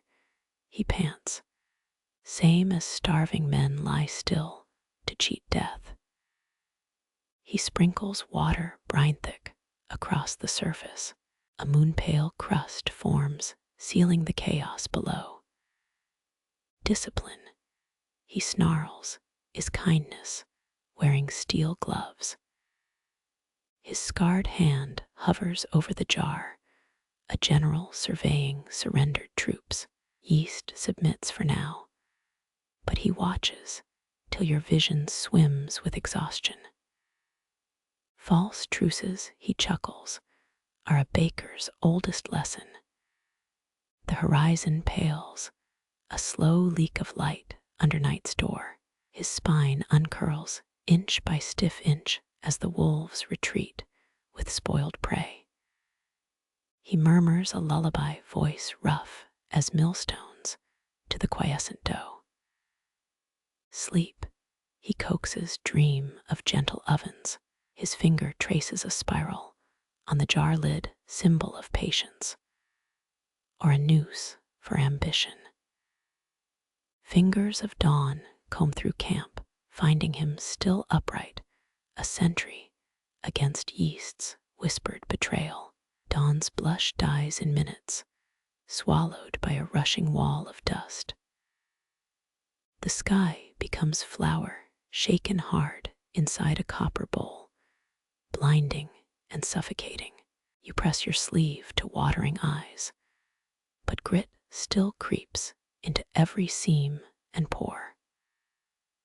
Ottoman caravans wrapped bread in leather during sandstorms, though history ignores how many loaves tasted faintly of camel. The baker's hands move before his body does, palm slamming the tent flap shut. Linen tears, fabric ripping from its hooks like wet paper. No time for stitches. He crouches over the dough, shielding it with his back. Tent poles groan, as if ghosts are bending them toward Mecca. Your bones vibrate, sharing the wood's mortal panic. Cool clay greets your fingers, the dough jar trembling like a live thing. Historians argue whether desert bakers learned dough handling secrets or stole them from jealous rivals. The baker coughs, spitting mud-tasting phlegm onto the ground. Lessons, he rasps, get carved by sand on stupid skulls. Sheer instinct drags you toward the kneading bench, its chipped edges biting your hip like guide ropes. Darker than a bat's pantry, you joke, earning a wheezing laugh from the baker. His fingers find the table's north ridge, a deep scar left by a smuggler's dagger years back. Dough slaps wood, a wet thunderclap in the screaming dark. His knuckles navigate by memory alone, each ridge, and notch mapped better than his own wrinkles. Flour dusts the air, immediately snatched by greedy winds. You hear soft thumps, fist pressing, and turning proof muscle knows its duty without eyes. Legend claims some bakers worked better blind, dough singing under their sightless touch. Modern scholars scoff, but here it's gospel truth. Something slams your ankle, a runaway copper pot fleeing the storm's rage. The baker barks directions like a warship captain in a typhoon. Feet wide, he shouts, or the table takes you as a lover. His elbows jab left, then right, kneading rhythm, unbroken as devastation howls. A snort escapes you. Imagine trying this bread in some Parisian bakery. Crunchy with authenticity, he grunts, and extra Saharan spice. Your hands shake, copying his movements like a clumsy apprentice. Dough sticks between fingernails, sour and alive. He slaps your wrist, yanking your thumb deeper into the mass. Feel, don't grope. He snaps. Stupid fingers starve first. You count layers beneath the mess. 1, 2, 3 folds sealed tight as bandages on wounds. Sand infiltrates everything, nestling in ear creases, lining teeth like sugar gone rancid. The dough toughens, each fold crunching faintly with microscopic grit. Bakers from Fez to Samarkand cursed this, yet somehow families survived on grittier loaves. Accident or art, you mutter. Neither, he laughs, just hunger bullying pride. Wind shifts, howls sharpening to glass-edged shrieks outside. Tent fabric stretches near to bursting, thin as risen dough's top skin. One tear, you realize, and we become ingredients in a sand pastry. The baker's kneading speeds up, palms slapping harder knuckles, indenting wet flesh. Survival, he hisses, wears a flour apron today. Your pinky finds a hidden bulge, yeast bloated near rupture. He swats your hand aside, stabbing the spot with a dry reed. Pressure sighs out, reeking of overripe dates and rebellion. Some swear dough senses storms before barometers in their bulges and sighs. Check any old baker's journal, even bet that's where weathermen stole their first tricks. Silence falls sudden as a guillotine. Winds roar, replaced by ringing ears. Dust settles, coating sweat-lashed skin like degree frostbite. Half the tent lies shredded on distant dunes, torn pages from a lost book. Yet the bench stands anchor immovable, the dough sealed tight beneath damp cloth. He peels back the linen, revealing unbaked flesh pocked with storm scars. Fingers probe deep, testing resilience.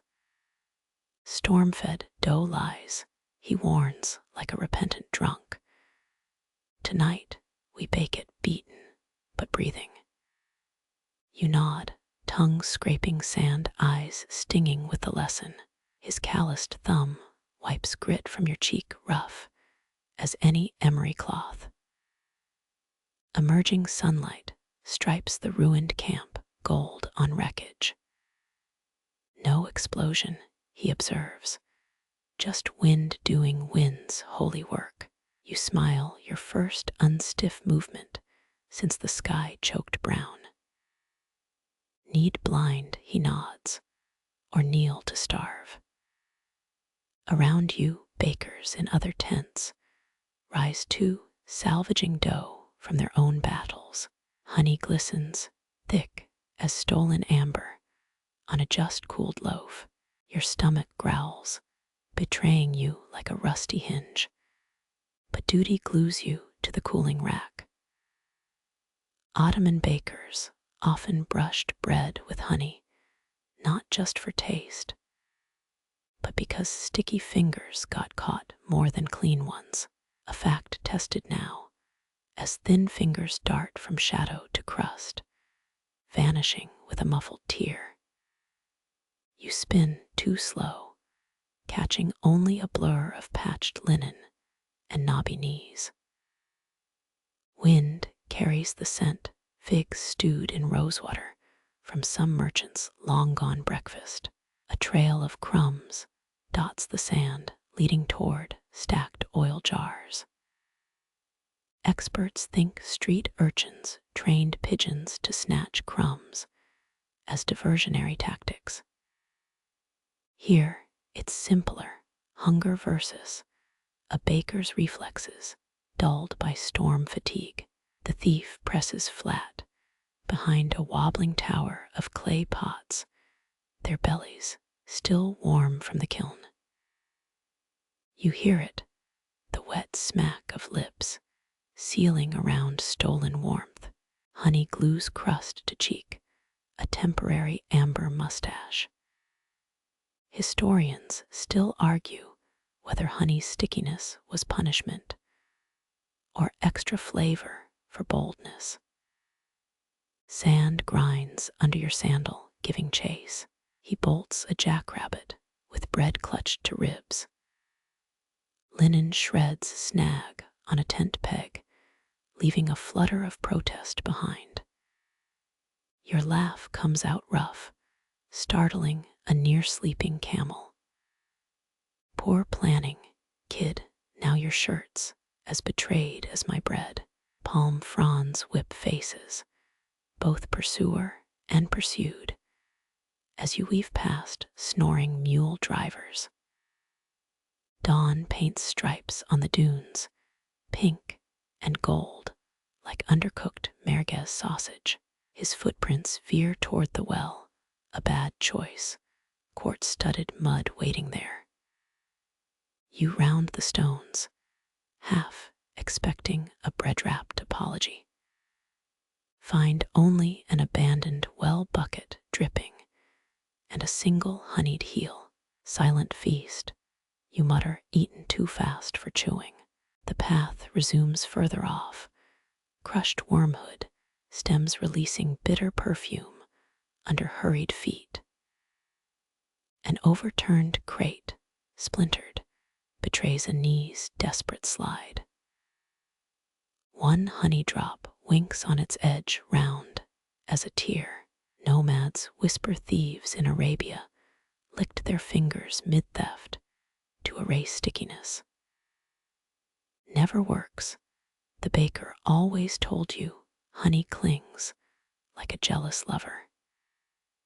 Your shadow stretches tall as a minaret, accenting every crumb's shadow. 3 ants already haul a crumb north, disciplined as palace guards. You crouch, plucking evidence, flakes dissolving on your tongue.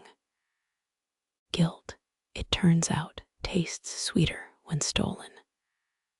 Sun warms your neck, judging. Quiet returns broken by goat bells and your own slowing breaths.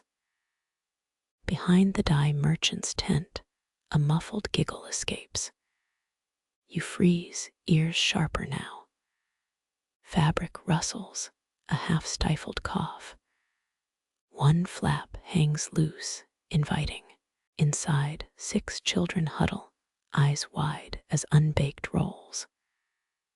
The eldest, maybe 9, wipes honey from his chin with theatrical slowness. Dough flecks dot his collar, tiny beige constellations. He extends the remnant, a sad crescent glistening under stolen sunlight. For baby sister, he lies, voice cracking like overbaked flatbread. You stare at the group, small faces, tighter than drumskins. Historians would tally this as theft, but survival pencils its own ledger.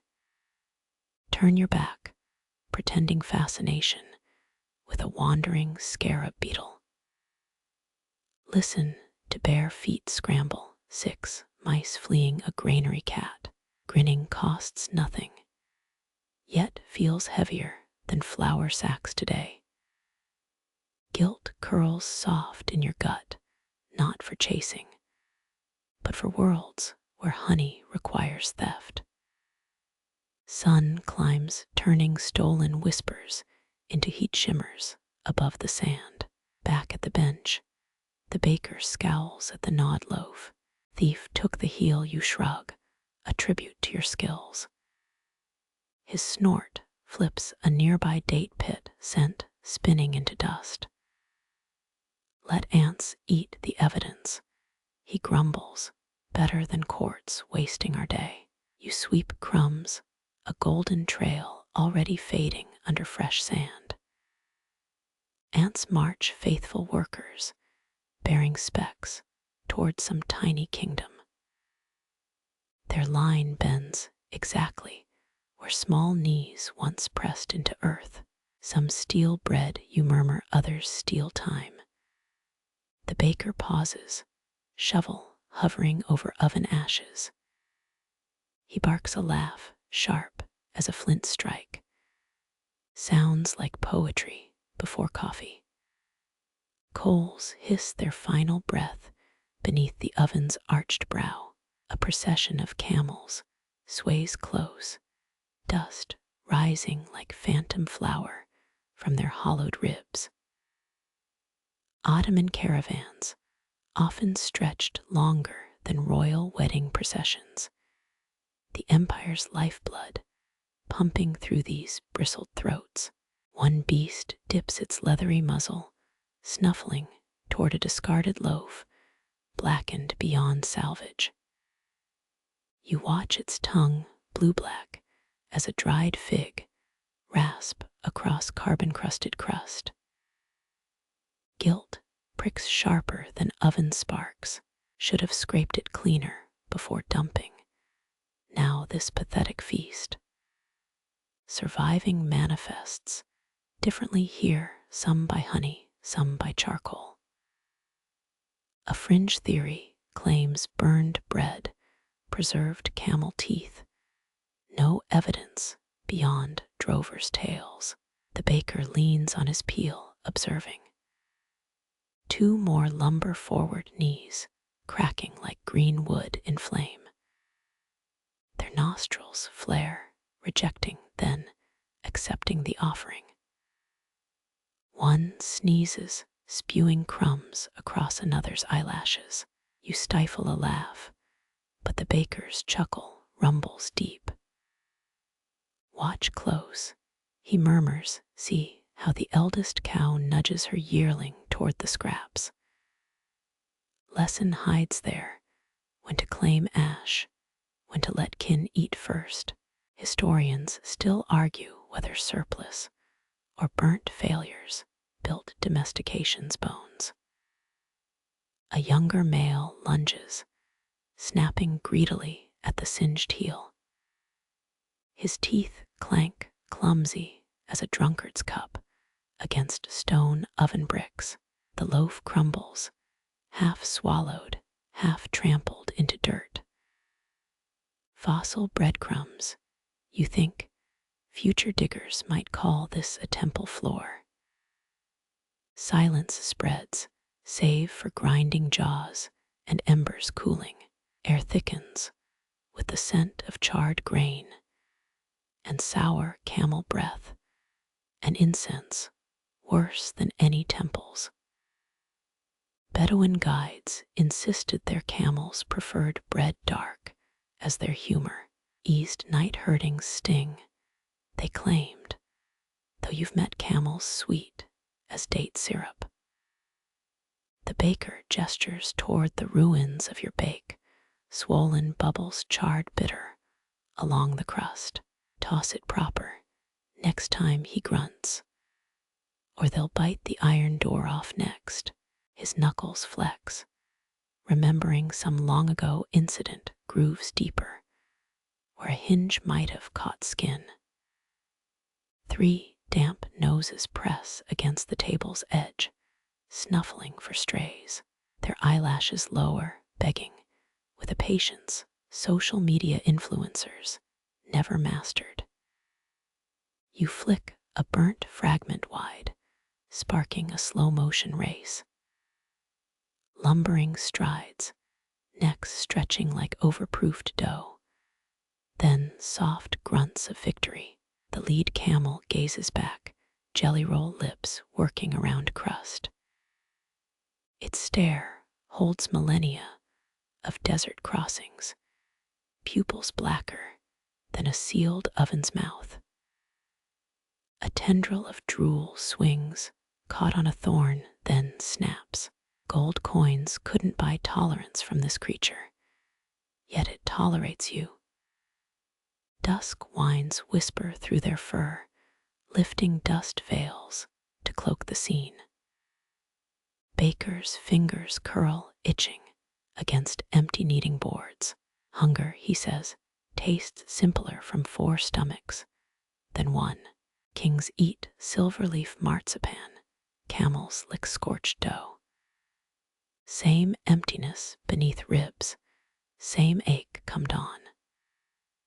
Shadows merge beast and baker, dissolving into twilight equals. Crickets whir their approval beneath the grinding wheel of stars. The last crust vanishes, crushed beneath a calloused pad as wide as your palm. The baker exhales, knuckles pressed into his lower back, watching their slow retreat into indigo dunes. A cloaked woman slips beside the bench, her shadow blending with desert twilight. Fingertips brush yours, leaving a cloth package still warm as fresh-baked crust. Ottoman nobles prized pistachios more than rubies, imported them under armed guard along silk routes. Her eyes hold secrets richer than spice caravans, all poppy-black pupils and coal-stained mischief. She nods, urging you to unwrap the bundle. Linen folds part, exposing bread glossy with butter. Pistachios spiral through its flesh, emerald shards lodged in gold. No sane baker wastes such treasure, unless madness wears perfume and winks. Historians still argue whether pistachio loaves signaled romance or bribes for border guards. Her laugh floats, light as almond blossoms, as you tear the loaf open. Steam carries cardamom, and something sharper, maybe deception, maybe hope. 89 nuts. You count instinctively, each positioned like stars in a constellation map, obsessive or artistic, depending who foots the bill. One Renaissance nut trader claimed pistachios could reveal lies, cracked them during interrogations. She plucks a fragment, offering it between thumb and forefinger. You bite buttery silk, giving way to that grassy crunch. Flavor blooms, mild sweetness, undercut by salt brine depth. Perfect balance, the kind that makes you suspicious. Who taught you this? The question escapes before sense intervenes. Her shrug flows like poured honey. A witch, a merchant's wife, a street vendor in Damascus. Possible answers multiply, none likely true. You notice flour beneath her nails, half moons pale against henna-stained skin. This dough knew her knuckles, kneaded slow as a whispered confession. 3 men nearby haggle over cumin, voices grating as unoiled axles. She leans closer, her breath warming your ear. Ignore them. Cinnamon flares in her voice, masked only by clove. 23 spices could hide venom, you recall from a poisoner's trial transcript. Smuggling recipes got bakers jailed or hired, depending on the Sultan's digestion. The loaves swirl tightens toward the center, pistachios clustering like conspirators. You break the heart free, steam curling into a crescent shape. She watches amused as you burn your tongue sampling molten dough. Pain fades beneath toasted nut richness, punishment and reward baked together. Dust stirs near the oven, wind carrying ember sparks northward. She tugs her shawl tighter, hiding hair darker than charred fig skins. Sunset gilds her cheekbones, apricot light on umber angles. Gorgeous and annoying, like finding saffron threads in your rice. Her fingers trace flower lines on the bench, drawing symbols erased before recognition. Bread speaks when you let it. A merchant's daughter allegedly baked marriage proposals into loaf patterns, lacing them with rosewater. Archivists found one centuries later, still faintly scented. You swallow the last bite, crumbs sticking to your throat. She rises, suddenly all business, brushing debris from layered skirts. Eyes scan the horizon, calculating distances between guards and shadows, each move precise, quiet as yeast expanding under cloth. A scrap of linen flutters to the ground, snagged from her bundle by mischievous wind. You smooth its creases, finding inked strokes beneath grease stains. Numbers, maybe, or a map fragment, the marks too smudged to decipher. Classic spy craft, or messy penmanship, depending on your cynicism level. She melts into the shuffling crowd, food sellers and water bearers swallowing her whole. Only her scent lingers, rose, adder, undercut by wood smoke. The baker materializes, grunting approval at the remaining pistachio crumbs. Clever girl, wasted on messengers. His shrug shifts, flower clouds from his shoulders. Night insects chitter filling the silence she left behind. You pocket the greasy cloth, its secrets sticking to your fingers. Camel bells jingle farewell, westbound toward Constantinople's hungry markets. Somewhere, a door creaks shut, echoing like an emptied dough jar. Pistachio shells litter the bench, green fragments catching moonlight. You sweep them into your palm, ridiculous, keeping evidence of a stranger's gift. 32 minutes, that's all she stole, or loaned, depending how starved your heart was. The oven sighs its bricks cooling against your back. Stars sharpen above cold, and clear as iced lemon slices. Absurd to miss someone who smelled your kneading skills like a bread appraisal. Historians still argue whether bakeries doubled as spy hubs or romance just needs better venues. The last nut meat dissolves on your tongue, sweet and entirely gone. Moonlight bleaches the courtyard, reducing everything to silver outlines and ink pools. Your tongue feels woolen after pistachio salt and the day's dust. Awake, while others snore, you reach for the water jug beside the cooling oven. Clay meets fingertips, slick with condensation, still beads its curved belly. Empty, dampness spreads across the packed dirt, a small flood betraying the thief's haste. 5 toe prints press into the mud, barefoot, narrow, as a reed flutes finger holes. Ottoman law carved strict punishments for well contaminators, though caravan stops often bent those rules. The stain's edges already blur, drinking sand like a thirsty beggar.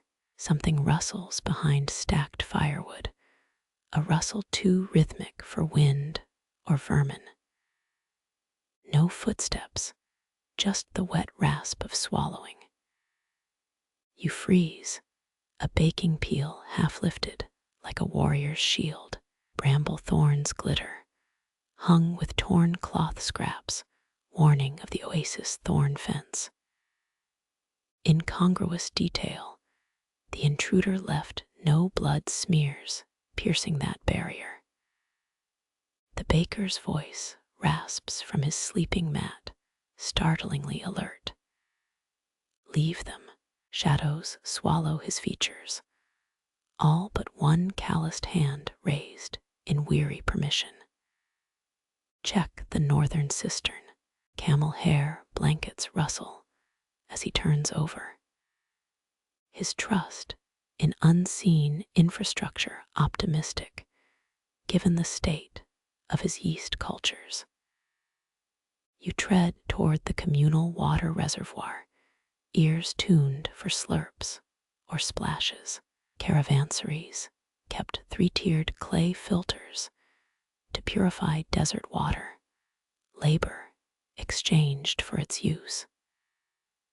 Tonight, the lowest basin glimmers, scarred by recent dipper marks. No thief in sight, just ripples fading, ripples recalling that odd Persian poem about cravings. Half a date bobs near the filter's rim, rejected or forgotten, its wrinkled skin floating like a drowned spider. Islamic dietary codes forbade wasting fruit, even during raids, making this either sacrilege or a trail marker. You scoop it out, stickiness gumming your thumb and forefinger together. Sacrilege it is then. Movement flickers at the edge of vision, a shape darting behind the bread cooling racks. Bare feet slap damp ground once, then vanish beyond the date palm grove. Too small for a grown man, too swift for someone weakened by thirst. Desert tribes sometimes abandoned kin too sick to travel. Historians still argue whether mercy or cruelty drove this. Dawn's first blush smears the eastern sky, pistachio green shading into saffron. You refill the jug at the cistern, careful to disturb the sediment layers. Cool liquid swirls, cloudy with minerals, before settling. 40 heartbeats pass, measured by the pulse in your grit-coated eyelids. The baker joins you, scrubbing sleep from his stubble with a flour-dusted palm. Wild dogs. He eyes the mud puddle, calculating losses in sips rather than coins. His shrug says thieves come in many sizes, none worth chasing at this hour. You show him the salvaged date, its pit peeking through split flesh. He sniffs, grunts, tosses it toward the oven's ember bed. Bad business. Flames hiss, consuming the offering, casting jittery shadows over his frown. Medieval physicians soaked dates in honey for cough syrup, though this one smelled fermented. Damp footprints linger near the hearth, tiny as a child's, but deeper than a child's weight would press. Spices taint the air, not the usual cumin or cinnamon, something sharp pine-like. Frankincense carriers sometimes chewed resin to stave off dehydration during desert crossings. Intriguing, if true, since no merchant trains pass tonight. The baker crouches, tracing one print with his pinky. Thirsty ghost, his joke falls flat, the words absorbed by Pridon's dense silence. Superstitious travelers believed moonlight-soured water left uncovered, a convenient excuse when supplies spoiled. Moisture wicks upward, clay pulling the last evidence underground. 3 fig leaves flutter down, loosened by whatever scaled the tree during the theft. They land speckled with dew, their stems oozing milky sap. Provocation or accident. The baker sweeps them into his apron, discarding them with yesterday's burnt loaf heels. Camel bells jingle, their owners stirring at the edge of camp. The baker jerks his chin toward the beasts, now nosing their trough. Check. You obey, finding hoofprints churned into mud beside the water channel, but no human traces beyond your own. 2 trough stones lie overturned, their moss undersides exposed like raw wounds. Sunlight breaches the dunes, liquid gold spilling over your shoulders. Thirst still prickles your throat, ignored during the hunt. You sip from the refilled jug, grit coating your teeth.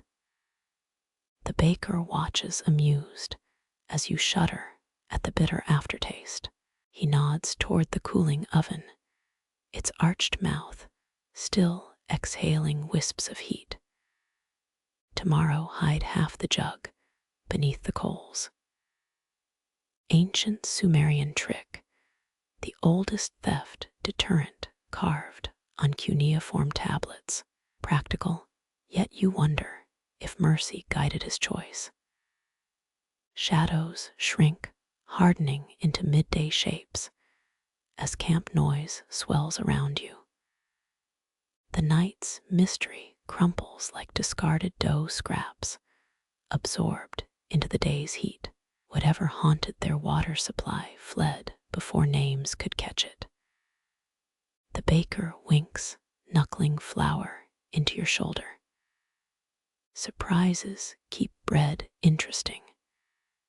His laugh creaks like a poorly oiled millstone as he strides toward waiting customers. You stare at the drying mud patch, already buckling under the sun's glare. Crumbs multiply, pistachio shells crushed unseen beneath passing sandals. Kneading resumes, the baker's fists driving rhythm into dough. You count water dippers clanking at the cistern, each dip a potential invitation. Thieves, you decide, rarely strike twice when kindness gets left in plain sight. Still, you carve a crescent into tonight's loaf, marking it as yours. Defense spell or hungry pride, the motive matters less than honey dripping into your palm. Thirst humbles, the baker claimed, but hunger makes idiots of kings. Moonrise will test his theory and your resolve. Until then, the oven's warmth presses close, a steadfast companion baking secrets into crust. No damp footprints appear the next dawn. Only a single fig leaf, fresh balanced on the jug's rim, unsettling peace, offering, or taunt, depending on whether you believe ghosts pine for company. At least the water stays cool and strangely sweet. Sunlight glares off silk, draped over the merchant's shoulder like molten gold. He strides toward the bench, rings flashing, each finger heavy with gem-crusted bands. His robes hiss, a waterfall of fabric swallowing the dust at his feet. Caravanserais thrived on barter, though glitter always tipped scales faster than fairness. The baker looks up, knuckles deep in sourdough, unimpressed by the display. Hundreds die for that thread. His voice rasps, half swallowed by flour clouds. Silkworm smuggling once carried beheading sentences if Chinese border guards caught you. He wipes his brow, leaving a pale streak above his eyebrows.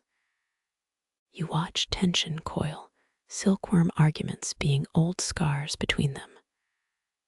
The merchant leans close, jasmine oil, overpowering cumin and yeast. 7. He slaps the table, sending almonds skittering. Crescent-shaped, fat-glossed, the ones promised. His tone brooks no argument, though his eyes flick toward the oasis gate.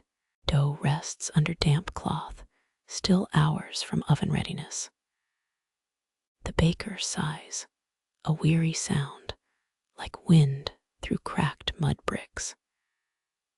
Debt binds tighter than blood. Every tradesman knows this truth. He reaches beneath the bench, producing a clay pot sealed with beeswax. Morning dew collected from fig leaves. He taps the lid, a hollow drumbeat echoing his disdain. Your request for softer dough, obscure Byzantine technique, rumored to make bread melt on nobles' tongues. Historians still argue whether royal bakers used magic or just better butter. You glimpse movement inside the pot.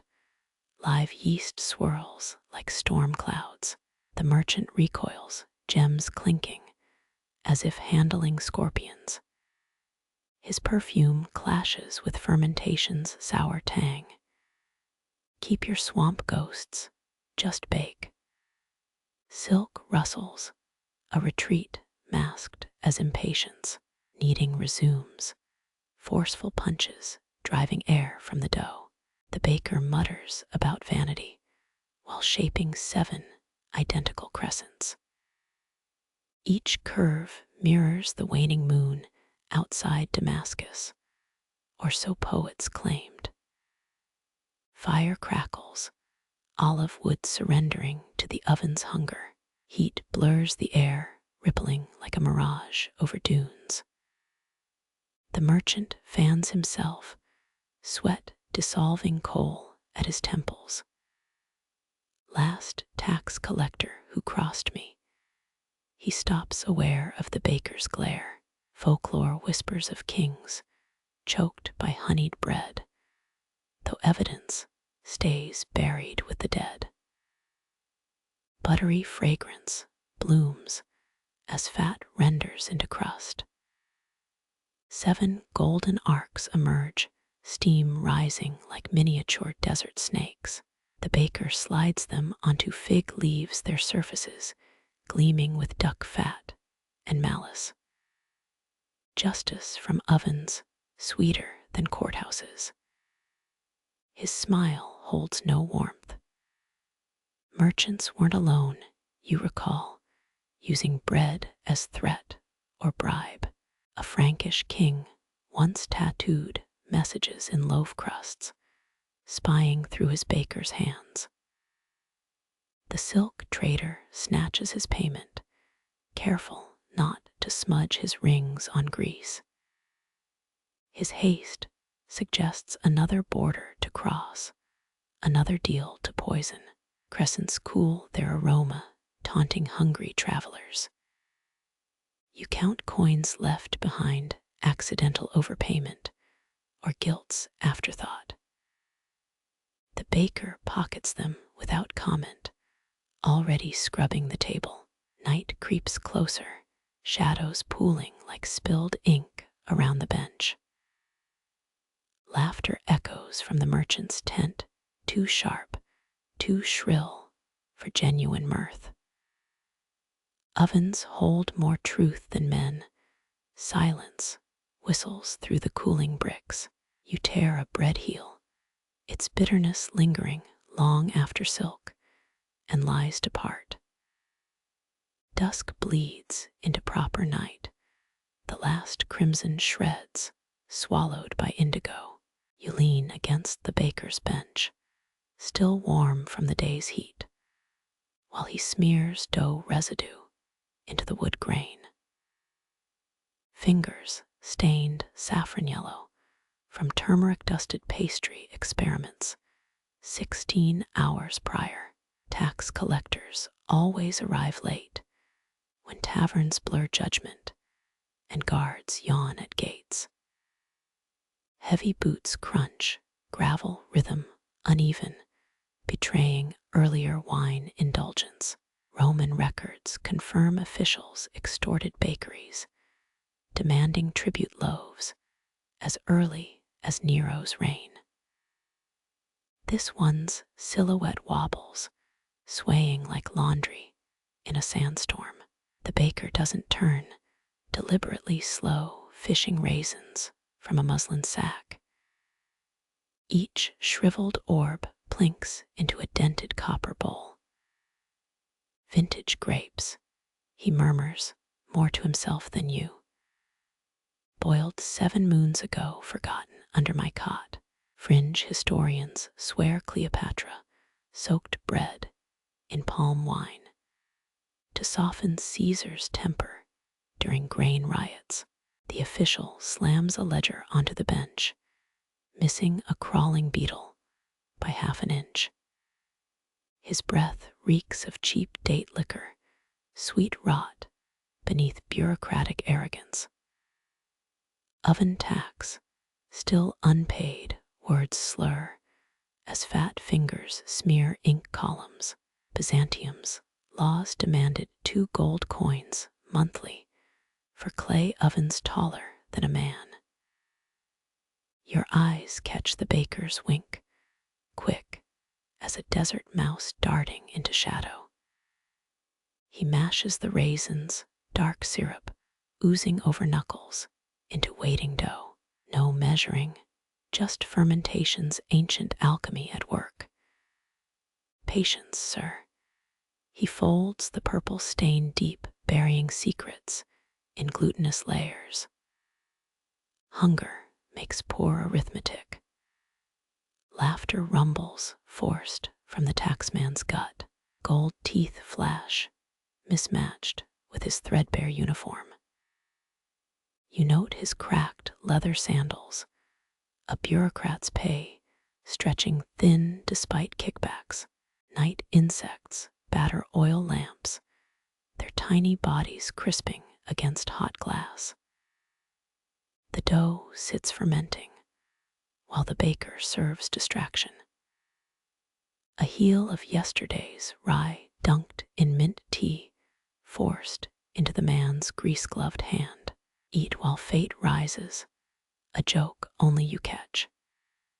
Historians still argue whether medieval bakers spiked bread to mute taxmen or just laced it with sleeping drafts. Silence stretches, broken by wet chewing as the loaf bakes. Embers sigh inside the oven, exhausted after 18 hours of labor. You smell rebellion before seeing it, sourdough tang undercut by wine's stealthy sweetness. Fermentation's oldest trick, turn enemy stomachs pliant with pleasure. When the loaf emerges crust, blistered like a drunkard's nose, the taxman forgets ledgers. He tears steaming bread, ignoring burnt fingertips, filling his mouth before grace could be said. Egyptian tomb paintings show bread laced with date wine, meant to entice dead pharaohs into peaceful eternities. This dough aims lower, just temporary compliance. 3 helpings vanish, grease shining on the man's chin. His posture softens, shoulders slumping as fermentation's heat spreads through veins. He pats the baker's arm, forgotten threats dissolving like salt in broth. Good man, slurring worsens, words collapsing into themselves like poorly stacked bricks. Payment becomes an afterthought, coins tossed carelessly, scattered over flour-dusted earth. The baker collects them slow, letting copper nestle in his palm like fallen leaves. Justice tastes better when swallowed willingly, he whispers as the taxman stumbles toward torchlight. Midnight guards chuckle watching the official trip over tent ropes, his ledger abandoned in the dirt. The baker shreds the remaining evidence, drunken dough surrendering to hungry flames. Smoke curls upward, carrying secrets toward indifferent stars. Yeast never lies, he muses, just transforms what's given into something else entirely. A bony knuckle prods your latest loaf, leaving a dent like a tiny grave. The crone's nail, yellowed as ancient parchment, hovers over crust like a vulture eyeing carrion. Lazy as a sultan's guard, her voice rasps, part sandpaper, part snake hiss. Ottoman guilds once fined bakers for undercooked bread, confiscating ovens for 3 moons if loaves failed inspection. You stifle a sigh. Her critiques arrive daily, regular as the muezzin's dawn call. Yesterday, she spat out your za'atar rolls, claiming they'd offended her dead husband's ghost.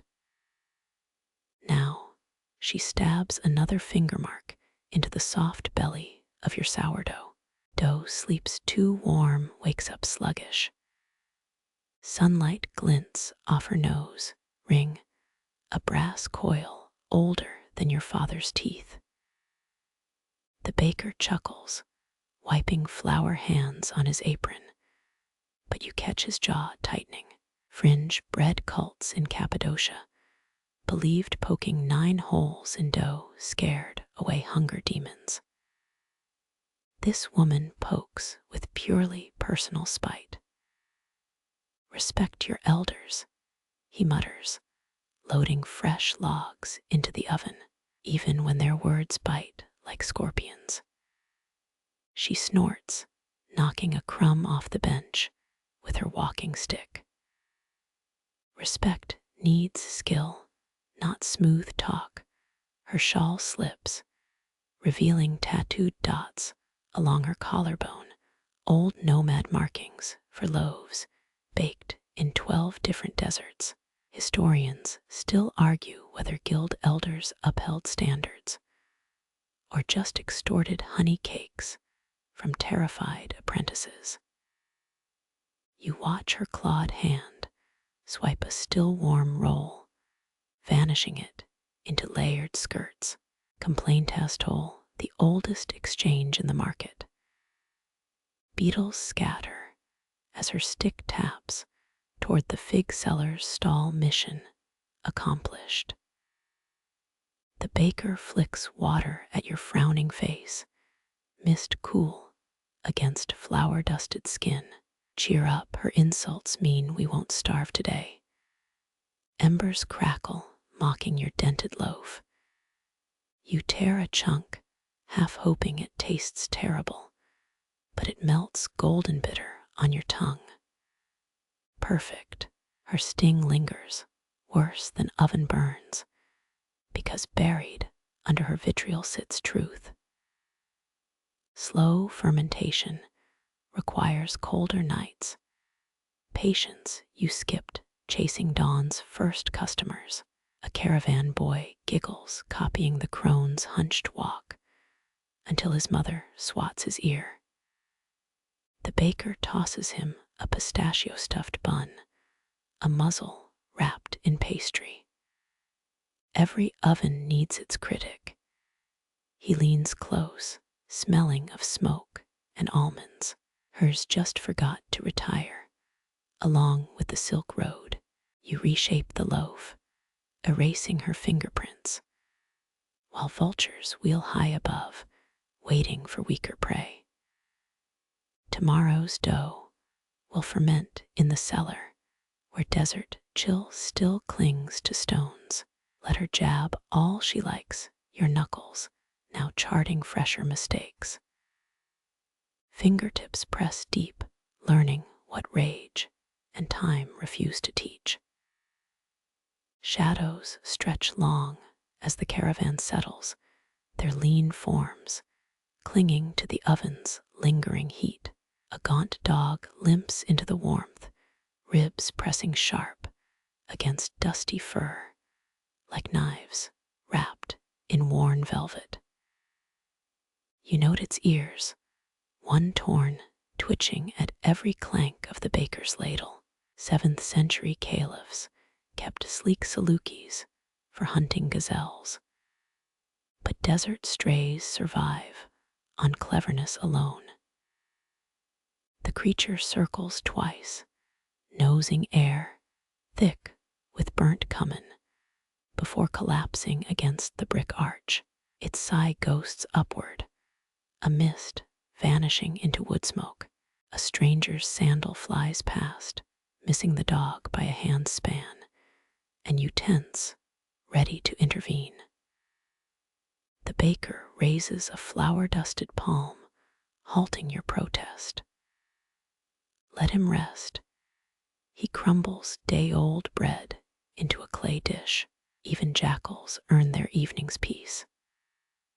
Moonlight glints off the dog's jutting hip bone as it crawls closer, sniffing the offering. Legend claims Anatolian strays can smell mercy 3 miles off, as if kindness carried a distinct musk. Historians still argue whether caravanserai dogs served as guards or just living waste disposal. This one eats with military precision, gulping each morsel, eyes locked on the baker's flour-smeared boots. Thinks you'll kick him, you murmur, watching those wary pupils track every movement. Wouldn't you? The baker rubs his burn-scarred forearm, freshly salved with sesame oil. He tosses another crust, this time arching it high, forcing the dog to rise on trembling haunches. The catch clicks between yellowed teeth, a brittle sound like snapping twigs. See, skepticism keeps him alive. Night wind carries the yowl of mating cats, a sound somewhere between song and slaughter. The dog flattens itself lower, merging with the oven's shadow. Its tail gives a half thump when you mimic the baker's crumb toss, though the scrap lands short. A laugh rumbles deep in the baker's chest. Throw like that, and we'll both starve by winter. Firelight reveals old scars, cross-hatching the dog's muzzle, tails written in raised flesh. Someone once stitched a dagger's kiss above its left eye, the skin pulled tight as drumhide. You wonder if roadside thieves shank dogs here, or if fellow strays enforce their own brutal laws. Either way, its survival impresses you more than half the merchants haggling over lentils today.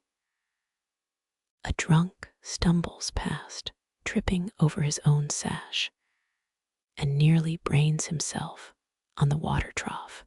The dog doesn't flinch, accustomed to human clumsiness. Watch this, whispers the baker. He tosses a scrap toward the drunk's sprawled legs, a test. But the dog stays frozen, wise to drunken fists, masked as open hands. Cautious as a spice inspector, you note, while pulling your robe tighter against the night chill.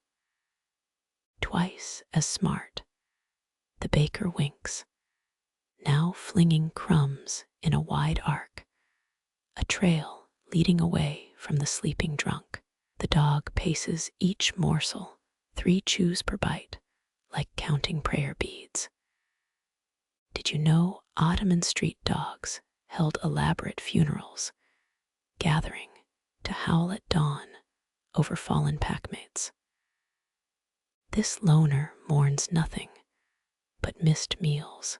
Your heel grinds a charred twig, sending ashes swirling upward, and the dog's nose lifts, nostrils flaring. Burnt things fascinated, perhaps recognizing a fellow scorched survivor. You flick a blackened almond skin its way, rewarded with the tiniest tail tremor. Progress measured in quarter inches. The baker scrapes dough scraps from his kneading board, forming them into a lumpy ball. What say you, pup? Leftovers for the loyal. He bakes the mishmash loaf directly on oven stones. No yeast, just stubborn hope. Historians still argue whether Ottoman bakers augmented wheat with sawdust during sieges.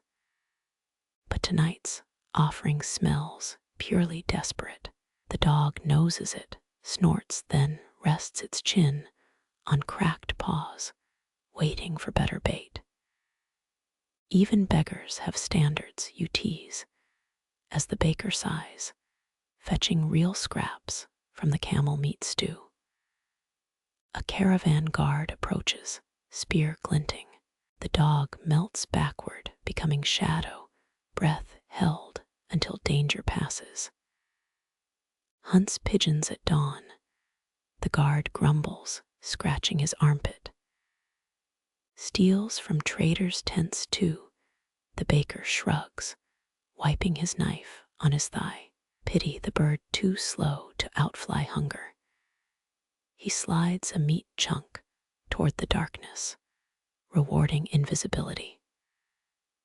3 merchants argue nearby over dice, their lantern casting jaundiced light across the dog's patchy coat. They don't see it, watching, calculating escape routes, ears mapping every footfall. You crouch low, offering a palm, but it retreats, wisdom outweighing curiosity. Years of kicks outweighs this new soft voice. Patience, says the baker, kneading tomorrow's dough beside the cooling coals. Trust takes longer to rise than sourdough. You scatter crumbs along your bench, waiting as stars wheel overhead. The dog's eyes glow like banked embers, measuring risk against the ache in its belly. One tentative step, then another, until its nose brushes your fingertips, damp and warm as rising bread.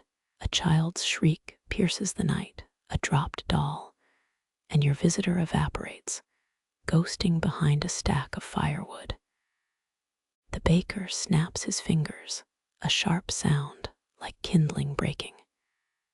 See, no collar, but freedom's just another leash. Dawn stains the horizon when the dog finally returns, fur dusted with dew to lick the abandoned stew pot clean. You watch from half-closed eyes, pretending sleep, as it devours every scrap. No bowed head, no wagging tail, just a transaction completed. Survival, not friendship, stamped in every cautious chew. The baker leaves a final crust by the oven's edge, his version of alms for the road. Eat well, little pilgrim, he whispers, stoking the fire's last breath. May your thieves stay clumsy, and your meals stay stolen. The dog vanishes, a gray smear against reddening dunes, carrying full bones wherever strays sleep. The oven's heat fades with the dawn, but one loaf remains untouched on the counter. No golden crust, no steam rising from its surface, just dense white dough, pocked by 9 jagged finger marks. You run a fingertip along its salt-crusted edge, rough as pumice stone under your nail. That looks heavy, you murmur, eyeing where someone dented it deep as knuckle joints could push.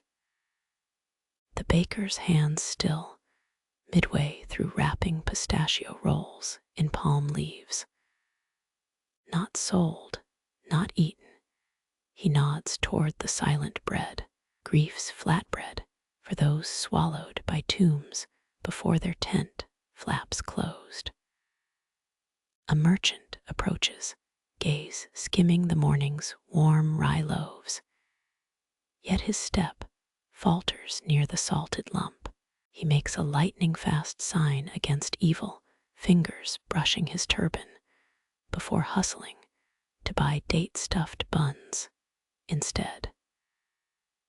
Byzantine widows once pressed their wedding rings into mourning loaves, offering them to gravediggers. So gold might sweeten the afterlife, this baker's version holds no gems, just the weight of unspoken hours. You study the 9 impressions, each dent shadowed with kosher salt, like frost on a grave. Why 9? The baker rubs flour from his beard, leaving white streaks in the gray. 1 mark for each choir of angels. He pauses, counting on calloused fingers, plus 1 extra, in case none of them listen. A camel driver halts, palms already greasy from breakfast flatbread, and frowns at the morning loaf. No rise in that, eh? He prods it with a pinky, then wipes his hand fast on his robe, as if death might rub off. Historians still argue whether Byzantine funeral bread traditions seeped into Ottoman caravanserais, or if sorrow bakes the same everywhere.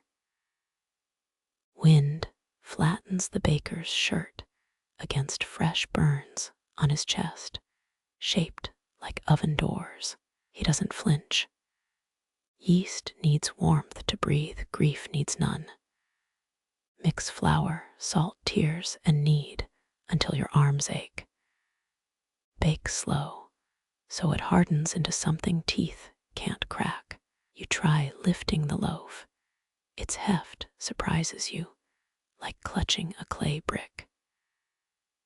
Thracian burial mounds held loaves stamped with oaths, sworn by pressing thumbs into dough before baking binding promises to the dead.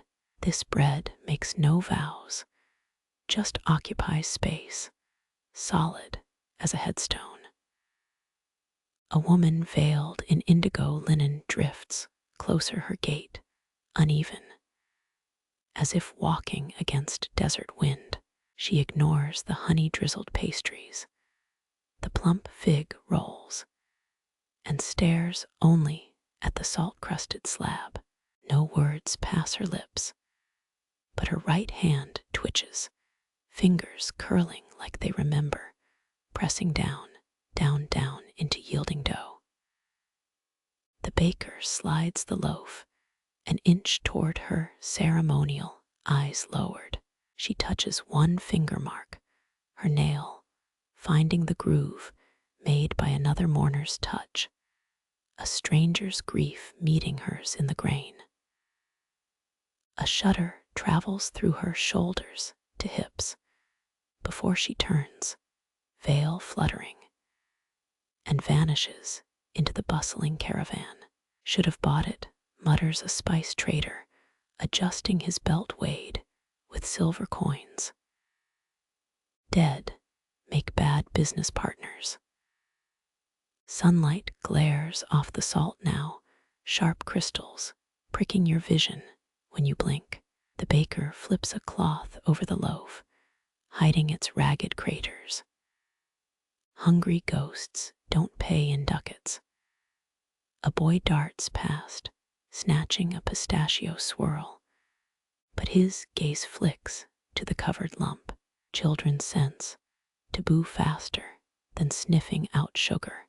Thracian oath bread sometimes killed oathbreakers, swallowing their insides if they lied after eating it, or so traders' tales whisper. You uncover a corner of the cloth, the loaves, shadow, stretching long across the counter. No market sounds touch it now, no camel bells, no haggling over cinnamon prices. Grief carved a pocket of silence, here a hollow where noise drains away like sand through fingers. The baker kneads new dough nearby, palms slamming into gluten. Yet his eyes keep drifting back to the shrouded bread. Ovens stay busy, claiming space grief wants to fill. He flourishes the dough, a sarcastic little spin, before flattening it again. Bake slabs like that daily, whole caravans would sink under the weight. Two merchants argue nearby over muskrat pelts, their voices crashing like cymbals. But they sidestep the counter's heavy corner instinctively. Even drunkards steer clear, though their stumbling paths weave wide circles tonight. Dusk arrives, staining the dunes rust-red, and the loaf still waits, shrouded anchored. The baker lifts the cloth once, finger tracing a salt-lined dent, then rewraps it tighter. No one asks for it. No one meets his gaze when he glances around the firelit yard. What happens tomorrow? You ask, watching moths orbit the dwindling lanterns. He shrugs, wiping his knife clean on a rag already stiff with dried batter. Leave it for the dunes or the strays, or let time gnaw it down to pebbles. A bitter chuckle escapes him, thin as starvation. Grief needs no audience, just a place to sit uneaten. Stars prickle the sky when the caravan's noises fade, sleep claiming all but the night guards. The morning loaf remains a lump under faded linen, its salt crust gleaming faintly. You press your thumb gently against the cloth, feeling the valley of a finger mark beneath, proof that absence weighs more than any feast. The baker leaves before dawn, sheepskin boots whispering across sand without a backward glance. You linger, sipping mint tea gone cold, as sunlight pales the cloth's blue dye. The loaf's shadow shortens, still rooted, still waiting, as caravan bells chime the departure hour. Wind unravels the linen wrap, thread by thread, until salt glitters bare under the rising sun. Ants investigate, tracing the finger marks like canyons, then retreat. Even hunger knows when something isn't food. The bread stays a stone among flighty seeds as hoofbeats fade eastward. Grief, it seems, needs no leavening to linger long after ovens cool. You crouch behind stacked grain sacks, watching the baker splatter oil across a scalding griddle when movement snags your eye. Moonlight silvers flour-dusted hands, kneading dough too fast, too practiced, to belong to any stranger. His back stays turned, but you recognize the twitch in his shoulder, the same hitch that stole pistachio rolls 3 dawns ago. The baker coughs, loud as a rifle crack, and the kneading halts. A pause stretches, dough half folded, before the figure bolts toward the camel pens. Only a dust cloud marks where they stood, plus 1 palm-sized dough lump abandoned mid-stretch. Sunrise finds the baker inspecting this orphaned lump, prodding the uneven ridges. Night kneader uses the slap fold method. He traces a flour fingerprint, learned in Alexandria, since Pharaoh's lighthouse still guided fools to shore. Guild-regulated bakers once marked loaves with iron seals to prevent theft, though midnight dough rarely cares for daytime rules. Cumin smoke stings your eyes as noon looms. That's when you spot him again, a lanky youth blending too casually with spice traders, fingers darting toward cooling sesame flatspreads. Steal the loaf, the baker booms, not looking up from splitting firewood. Earn worse burns than the oven gives. The thief freezes, flatbread halfway stuffed into his vest. Historians still argue whether Ottoman guild apprentices sabotaged rival starters, souring them with vinegar for market advantage. Proof crumbles like stale rye, but the stories linger. You brace for shouting for guards, but the baker just nods at his firewood pile. Split 3 loads, get 1 bread. He tosses an axe, handle first, to the thief. The blade glints duller than the boy's panic-wide eyes. How many logs? Enough to bake what you steal. A ragged sigh, then thunk, as steel bites pine. Gifts given under coercion carry thorns. Every trader knows this. Yet hunger smooths pride's rough edges. Days blur, axes rise, ovens swallow wood, and the thief's midnight kneading shifts to dawn shifts. Flour ghosts his cheekbones, like war paint slapped on raw. You catch him whispering to the starter jar, promising better treatment if it bubbles faster. Feeding yeast isn't courtship, the baker scoffs, flinging bran like confetti. It's holding a knife to your own throat and trusting it won't slip.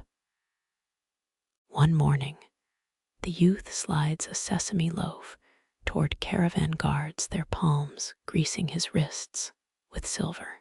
The baker watches coins vanish into patched pockets, but says nothing. Evening shadows stretch when the thief approaches, palms upturned, holding 3 dates stolen from a merchant's saddlebag. He places them beside the baker's kneading stone, a peace offering or bribe. Date syrup makes dough sticky, murmurs the baker, not lifting his gaze from the rye mound he's punching. Good for trapping rats, if you don't mind wasting sugar. The thief blanches, snatching back the dates, but pauses. His fingers drum the worktable, a rapid rhythm, nervous as sparrow wings. Teach me the slap-fold method proper, old man, and I'll split your logs till winter. Embers crackle, a camel belches, night insects scratch the silence. Then, laughter rough as uncarded wool rasps from the baker's throat. Monsoon season buckled my kneecaps, boy. Took 12 summers trading silt just to walk straight. He flings flour at the thief, dusting his tunic shoulders white. Split wood clean, and maybe I'll show you how Pharaoh's bakers woke their dough. Dawn finds them side by side, shoulders brushing, palms slamming dough onto granite. The thief's slaps gain rhythm, steady as a foundry hammer, while the baker nods. Less wrist, more shoulder, you're kneading, not strangling pigeons. Caravan drivers smirk, passing the stall. Careful, Zeki, one jeers, tweaking the thief's ear. He'll have you building his tomb next. Zeki shrugs them off, flower fingerprints blooming on his elbows like tattoos. You notice his midnight raids have stopped, though pistachio rolls still vanish suspiciously at twilight. The baker pretends not to see, scooping starter into a cracked clay pot. Feed this, he growls, slamming it into Zeki's flour-caked hands. twice daily, sunrise and sunset, or it'll sour like a vizier's heart. Zeki cradles the jar, ashamed of his trembling fingers, or thrilled, you can't tell. Persian royal bakers, believed starters, housed captive djinn, needing honeyed words to stay tame. Guild ledgers called it yeast, the law called it bread, hunger called it salvation. Weeks blur, Zeki's slaps sync with camel bells, his stolen skills now shouted over market hubbub.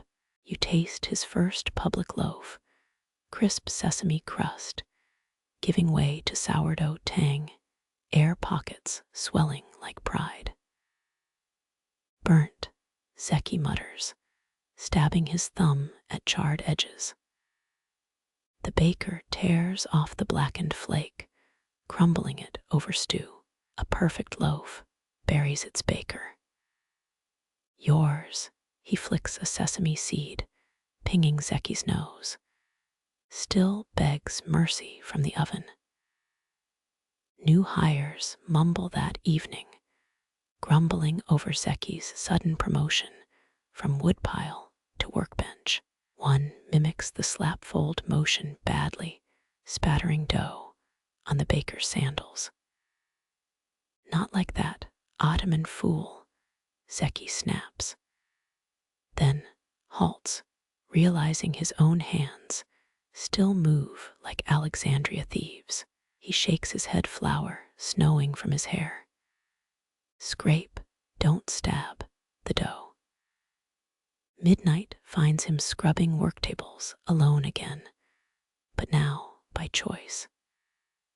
The baker watches from shadowed doorways, palming pistachio rolls into Zeki's apron pocket when he turns. Departure dawn arrives, caravan bells chiming eastward. Zeki lingers, rewrapping starter jars, knife tucked into his sash, not hidden. Go on, the baker grunts, flapping a dismissive hand. Before they leave your thieving ass, Zeki hesitates, staring at the oven, its bricks still radiating evening heat. I could stay, split more wood, you split, crooked boy.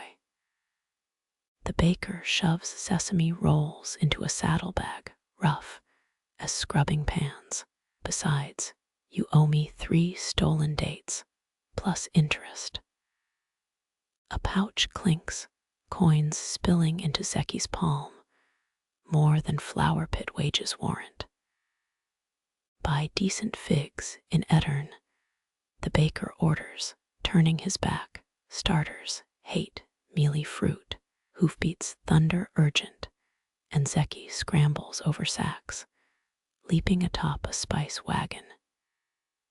He twists, already small with distance, to raise a fistful of sesame, half toasted from the journey. The baker doesn't wave, stoking embers, but you catch his grin, fleeting as smoke. When the caravan snags on a sand dune, you witness Zeki jump down, heaving his shoulder against the wheel, his stolen strength, serving honest labor now, or honest enough. The baker slides a fresh tray into the oven, sesame seeds, blackening instantly. Redemption. He snorts, wiping sweat-floured cheeks, smells like someone else's smoke. Dawn claws at the caravan's dust cloud. Yet only pilgrims rise this early, their hunger for prayer outpacing hunger for bread. You watch them crouch near the baker's cooling ovens, rubbing sleep from their eyes, as he slaps down wheat rounds thinner than scorpion shells. Crusader flatbread, the baker mutters, flicking flour off his knife. Meant for pockets, not plates, Crusaders carried similar hardtack during the 9th Crusade, though theirs often molded into green fuzz within weeks. These pilgrims demand freshness, plus something extra. A man in threadbare linen unfurls a leather pouch, revealing an iron stamp shaped like interlocked fish. Mark them, he insists, pressing the symbol into uncooked dough. The baker snorts oil sizzling as he flips another loaf. Symbols don't bake faster, friend. Faith does. The pilgrim counters, stubborn as a desert mule. Historians still argue whether Ottoman court chefs stole the fish symbol from Byzantine pilgrims or vice versa. Proof gets chewed up faster than undercooked spelt. The pilgrims gather, scooping marked flatbreads like sacred artifacts, their whispers weaving through the smoke. One woman folds hers twice into a perfect square and tucks it inside her headscarf, keeps djinn from spoiling milk. She confides, eyeing the oven's flickering shadows. The baker rolls his eyes, but you spot him adding extra salt to their orders. Salt repels evil, every desert child knows, though tonight's stew suggests he skimped elsewhere. Midday sun punishes the stall, your sweat mingling with steam rising off fresh loaves. A debate erupts between pilgrims, arguing whether stamped bread must be eaten facing Mecca, or if sunset negates the rule. Eat it sideways for all I care, the baker growls, slamming down a golden disc. Just don't blame me when your guts grumble. Laughter splinters the tension, pilgrims elbowing each other as the baker's apprentice, a recent replacement for Zeki, botches a fish stamp. The symbol emerges backwards, a bloated tadpole swimming nowhere. Even your dough rejects piety.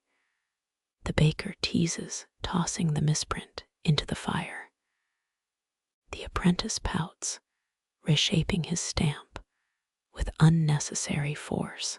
Sunset bleeds across the dunes when the pilgrims beckon you closer, offering a bread square marked with crumbling fish.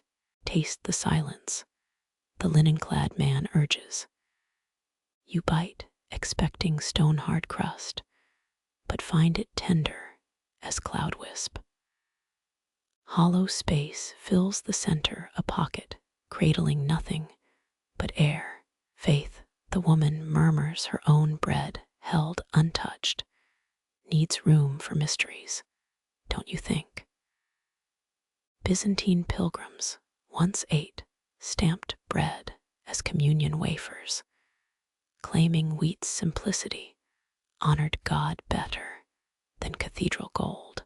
Greedy bishops disagreed, preferring gilded monstrances over flour dust. The baker scoffs, counting coins as pilgrims retreat, yet his fingers linger on the fish stamp. Used these same irons, they say, during the siege of Jerusalem. His thumb traces the symbol's groove. Though I'd bet my last dirham they were copying a tavern's ale mark. Nightfall cools the stones, bringing a lone traveler too late for bread. He stares at the oven's fading heat, palms pressed together, a silent ask. The baker hesitates, then snatches a rejected loaf, its fish stamp smudged beyond recognition. Here, he grunts, thrusting it forward. Eat it rightways, upside down, makes no difference to my coins. The traveler bows, cradling the bread like newborn light, and you glimpse wetness in his eyes. Some hungers defy name. Embers wink, blinking out one by one, as the last pilgrim's laughter fades down the dune path. The baker scrubs his worktable, rubbing away flour ghosts. But the fish symbol remains seared into the wood by misplaced stamps and pilgrim fervor. He pauses, rubbing the mark with sudden curiosity, as if feeling warmth rise from grooves older than roads. Maybe, he mutters, not to you, not to anyone. Bread remembers older prayers than ours.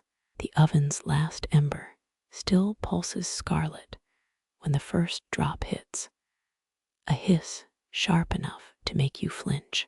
Steam ribbons upward as rain slices through the dawn haze, each collision scoring the clay dome with fleeting tears.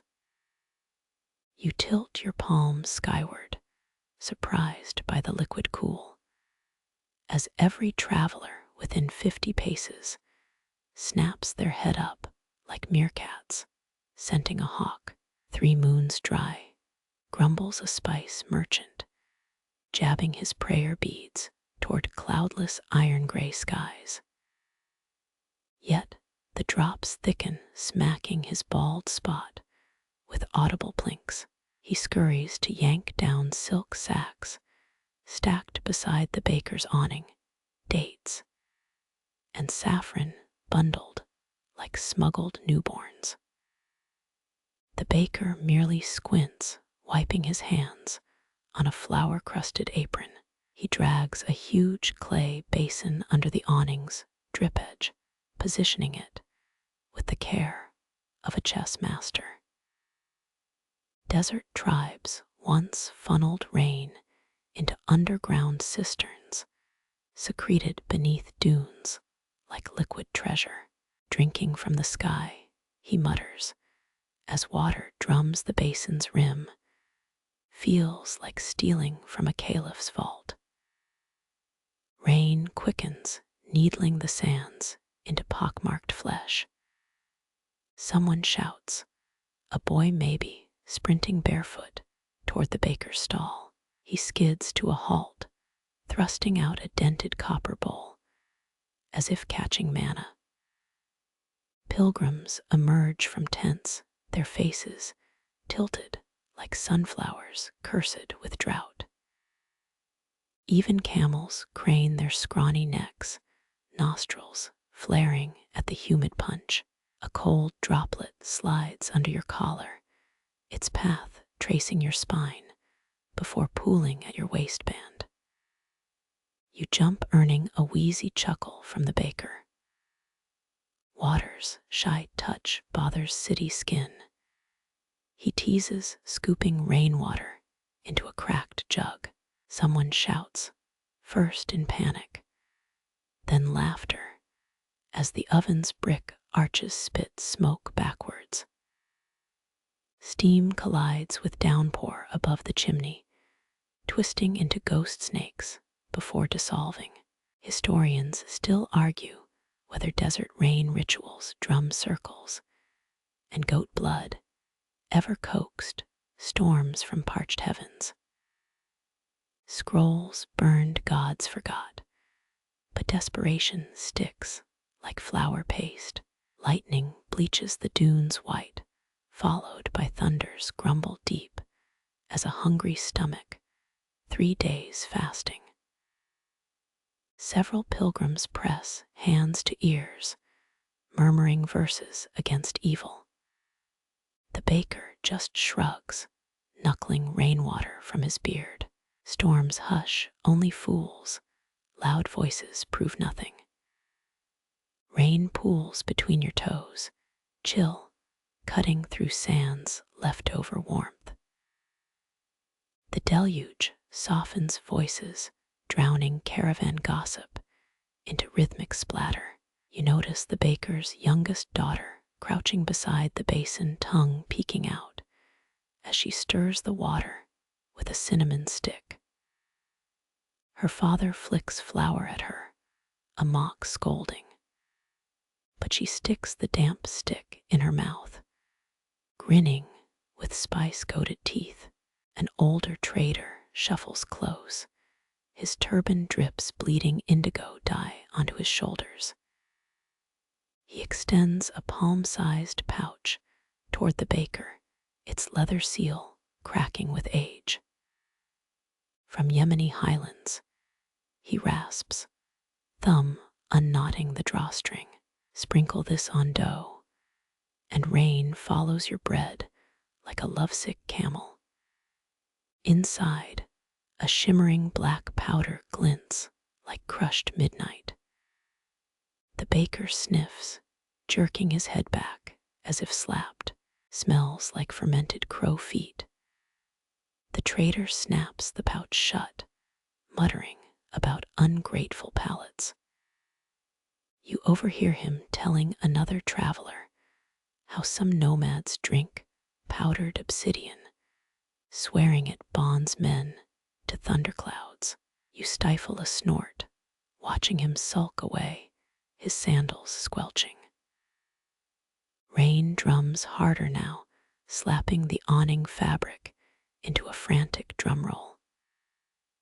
Dust beneath your feet curdles into slick mud, clinging like a needy child. The baker scowls, prodding a sack of flour, drawing dampness from the air.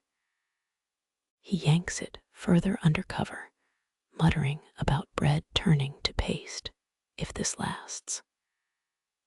Wind shifts, steam from the cooling oven swirls toward the trader's tents, drifting through a gap in the canvas.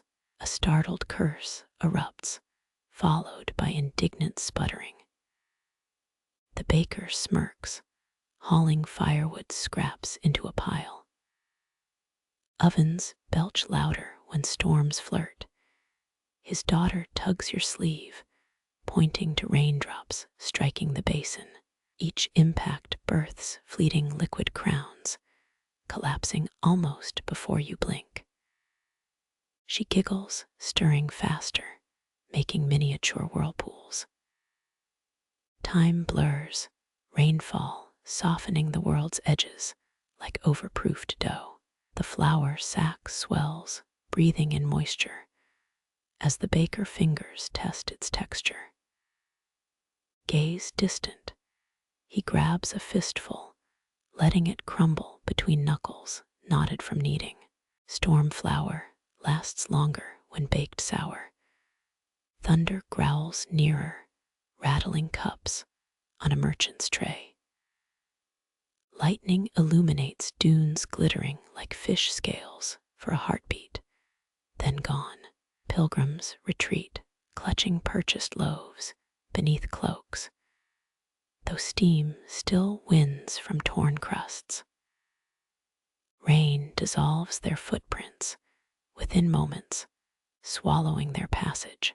The baker pours precious storm water into his starter jar, stirring the sluggish yeast. Too wild for tame kitchens, he declares, tapping the jar's belly. Rain yeast rises reckless, like children freed from chores. You glimpse bubbles surge upward, as if answering his claim. Your teeth chatter, the chill digging marrow deep, until the baker thrusts a clay mug into your hands. Hot mint tea, stolen from the embers, thaws your throat with honeyed smoke. Steam twists your reflection into ripples as you sip. Dawn bleeds through thinning clouds, weak light gilding puddles dotting the sand. The baker sighs, watching his basin overflow, nutrient-rich runoff sinking deep where roots thirst. A girl dashes past, bare feet slapping mud, her laughter sharp as a knife cracking crust. She leaps, splashing the baker's legs before vanishing behind a tent. He shakes a flour-dusted fist, but his mustache twitches, betraying a grin. The storm retreats, leaving the world scrubbed raw, air tasting of flint and promise. Soggy flatbreads litter the ground, abandoned when rain overwhelmed appetite. The baker gathers them, stacking rejects into a damp pyramid. Even failures feed someone, he shrugs, tossing one to a dog sniffing tent stakes. Clouds fray, sun spearing through like a sword through silk. Steam ghosts rise everywhere, from oven lips, teacups, your own skin. The baker inhales slow, chest expanding, then exhales words soft as settling ash. Rain never asks if we're ready. Flour dust, dampened by humidity, clings to every surface like powdered skin. The basin brims, overflow dribbling threads back to the earth. One final offering before silence reclaims the desert. A child's distant wail pierces the calm, followed by maternal shushing. The baker tilts his head, listening, as if hearing whispers beneath the squall. His gaze drifts to the soggy starter jar, yeast now frothing like a starved beast fed. Tamed wildness, he muses, scooping a glob onto his finger, still remembers storms. It quivers, alive and hungry, waiting to devour whatever comes next. Flour ceases its dance, swirling ghost pale in air, suddenly still. Those final embers, crimson heartbeats beneath gray ash, hiss defeat into cooling clay. You rub warmth from your arms, skin pebbling as dawn bleeds across emptied sands. The baker scrapes his shovel along the oven's brick belly, a hollow rasp worse than any mourner's cry.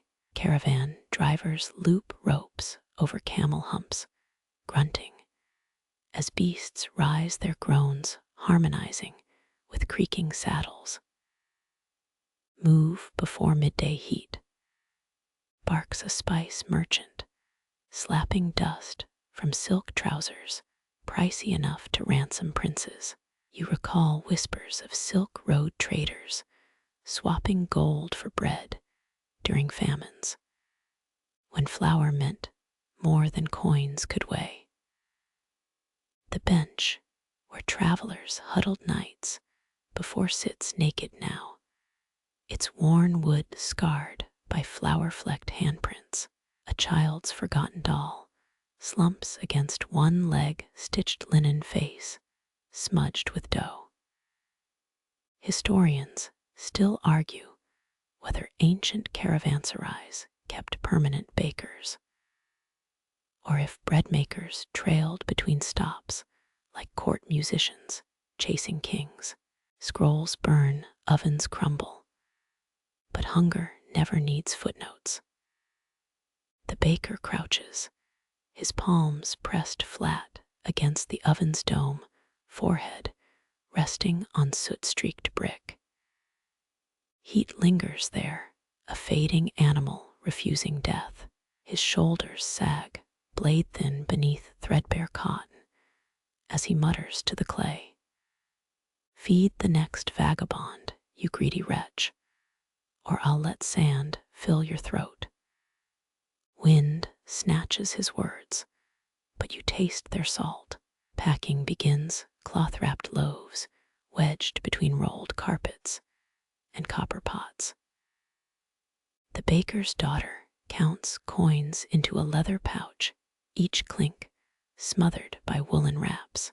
Her fingers pause, digging out a crescent-shaped roll, saved apart, its crust blistered by oven kisses. Wordless, she holds it toward her father. He shakes his head, nodding toward the caravan's edge. There a dog dozes, ribs pressed against the oven's residual warmth. The girl approaches, placing the bread by its muzzle, then retreats silent as a shadow. The beast's tail thumps twice, but its jaws clamp tight around the gift, eyes slitted against betrayal. Last looters already struck, grumbles the baker, pointing to scattered fig leaves where rosewater pastries vanished hours earlier. He smirks, prodding an ash pile, hiding his best mixing bowl upside down. Burying treasures builds smarter thieves. His cough rattles, a sound like pebbles tossed down a dry well. Drivers lash tent poles to saddles, the sharp snaps punctuating farewells. A pilgrim presses dates into the baker's hand, refusing eye contact as she mutters blessings. He pockets the fruit, pointing to where her sandal strap frays. Mend that before scorpions admire your toes. She blinks, then laughs sudden and shrill, startling a camel into spit-slinging protest. All that remains, a lopsided clay jar holding the starter he'll gift tomorrow. He wipes its belly clean, sloughing off crusted dough like dead skin. Some tribes buried starters with their bakers, crocks clutched in skeletal hands, proof against hungry ancestors. You glimpse bubbles surfacing, slow, lazy pearls rising through beige mush. Life, hibernating under lid-sealed dark. A merchant's wife hesitates, fingering a necklace of lapis beads before pressing it into the baker's flour-caked palm. For your daughter, she murmurs, eyeing the girl's frayed hem. He studies the stones, their blue deeper than pre-storm sky, then loops it around the starter jar's neck. Waste of pretty on future dough. He shrugs, but touches it twice, as if checking its pulse. Shadows shrink, sun climbing spines of dune crests, bleaching color from fabrics and faces alike. Oven stones cool enough to press your palm against without pain. The sensation unnerves, like hugging a corpse, still wearing living warmth. The baker's final task, sweeping flour into a pouch, each stroke slow as confession. Powder billows, choking sunlight into haze before settling into cloth folds. He cinches the drawstring tight, killing the cloud's rebellion. A single puff escapes, ghosting toward the dog, now gnawing its crust. No one mentions the sandstorm, due by twilight. Pilgrims know, pulling scarves over mouths, like penitents silencing prayers. The desert forgives no hesitation, carves no tombstones, but shifting dunes. A driver offers the baker goat's milk in a dented cup, eyes darting east, where haze already smears the horizon. He drinks deep, wiping his mouth, then spits toward the dead oven. Sand swallows small things, first voices, footsteps, regrets. His daughter tugs his sleeve, pointing to the starter jar. He nods, lifting it into a saddlebag, padded with lamb's wool, nestled beside rolled, yeast-stained parchments. Goodbyes curdle into silence. The caravan lurches forward, first camels stepping high, as if wading through water, hooves kicking up chalk-pale dust. You linger, fighting the instinct to chase, as heat blurs their shapes into wraiths. When you turn, only impressions remain, knee prints in sand where men knelt waiting for bread. A fig stem, bitten clean dark against baked earth. The bench sighs under solitude, its ghostwriter, weight long fled. The oven squats, ash-filled and hollow, a tomb for last night's fire. Wind fingers its mouth, whistling through cracks, a tuneless dirge. You press your ear to sun-warmed brick to hear nothing at all. Flour dust greases every breath, the air thick with what's been lost and what refuses to leave. Wild yeast still drifts here, invisible as hope, waiting for the next open palm. The dog abandons its post, crunching the last crumbs before trotting east. You watch until its ribs merge with shimmer, one more pilgrim vanishing into light. Wind scours the last flour dust from the bench, leaving only salt stains and splinters. The baker's shadow stretches thin toward eastward tracks, now blurred by haze. You finger the oven's rough bricks, each crack mapped like veins on an old wrist. That lopsided jar sits waiting, lapis beads gleaming against dried clay. Caravanserais hoarded such jars once, sourdough starters more precious than silver. Your smile fades, remembering the dog's ribs against your knee, its trust paid in crumbs. Belly down in sand, you scrape away grit beneath the bench. Fingers brush cloth, the starter jar's woolen shroud left behind. A note peeks out, inked on palm leaf parchment, brittle as desiccated hope. Feed this, it reads, when roads turn cruel and strange. Yeast breathes inside, a wet thump against pottery walls. Some desert tribes buried starters with djinn-trapping symbols scratched on lids. Historians still argue whether Phoenician traders carried yeast in hollowed onions or just robbed foreign bakeries at sword point. You cradle the jar, its weight lighter than a child's fist, but heavier with obligation. The lapis beads click like a countdown. Twilight threatens, ochre clouds chewing the sun's lower edge.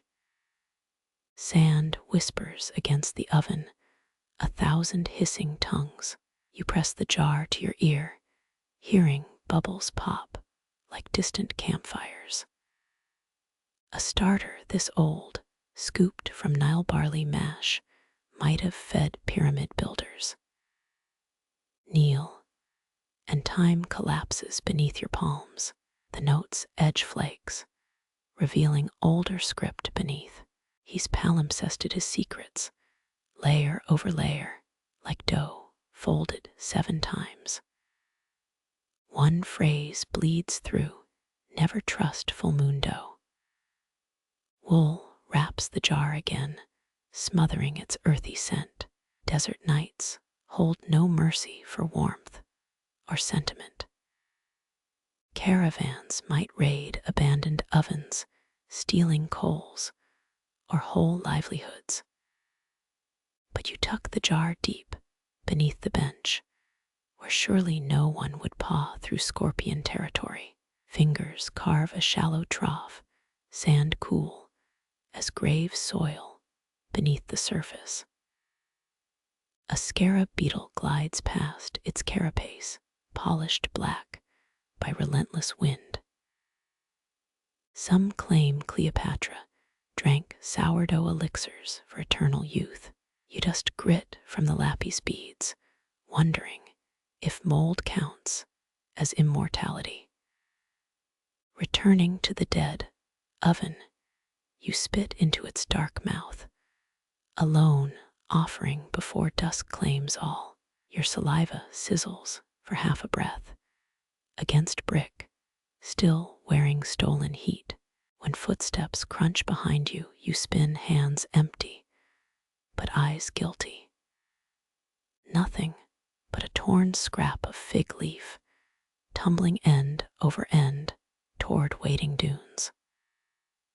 The desert mocks vigilance, steals certainty grain by grain. One last palm swipe erases the jar's hiding place. The wind will undo even that disguise by dawn. Historians still argue if caravanserais kept guest ledgers, or just relied on breadcrumbs of memory. You stand knees creaking and trade a final glance with the cold oven. The starter's safe for now, a captive waiting for stranger hands.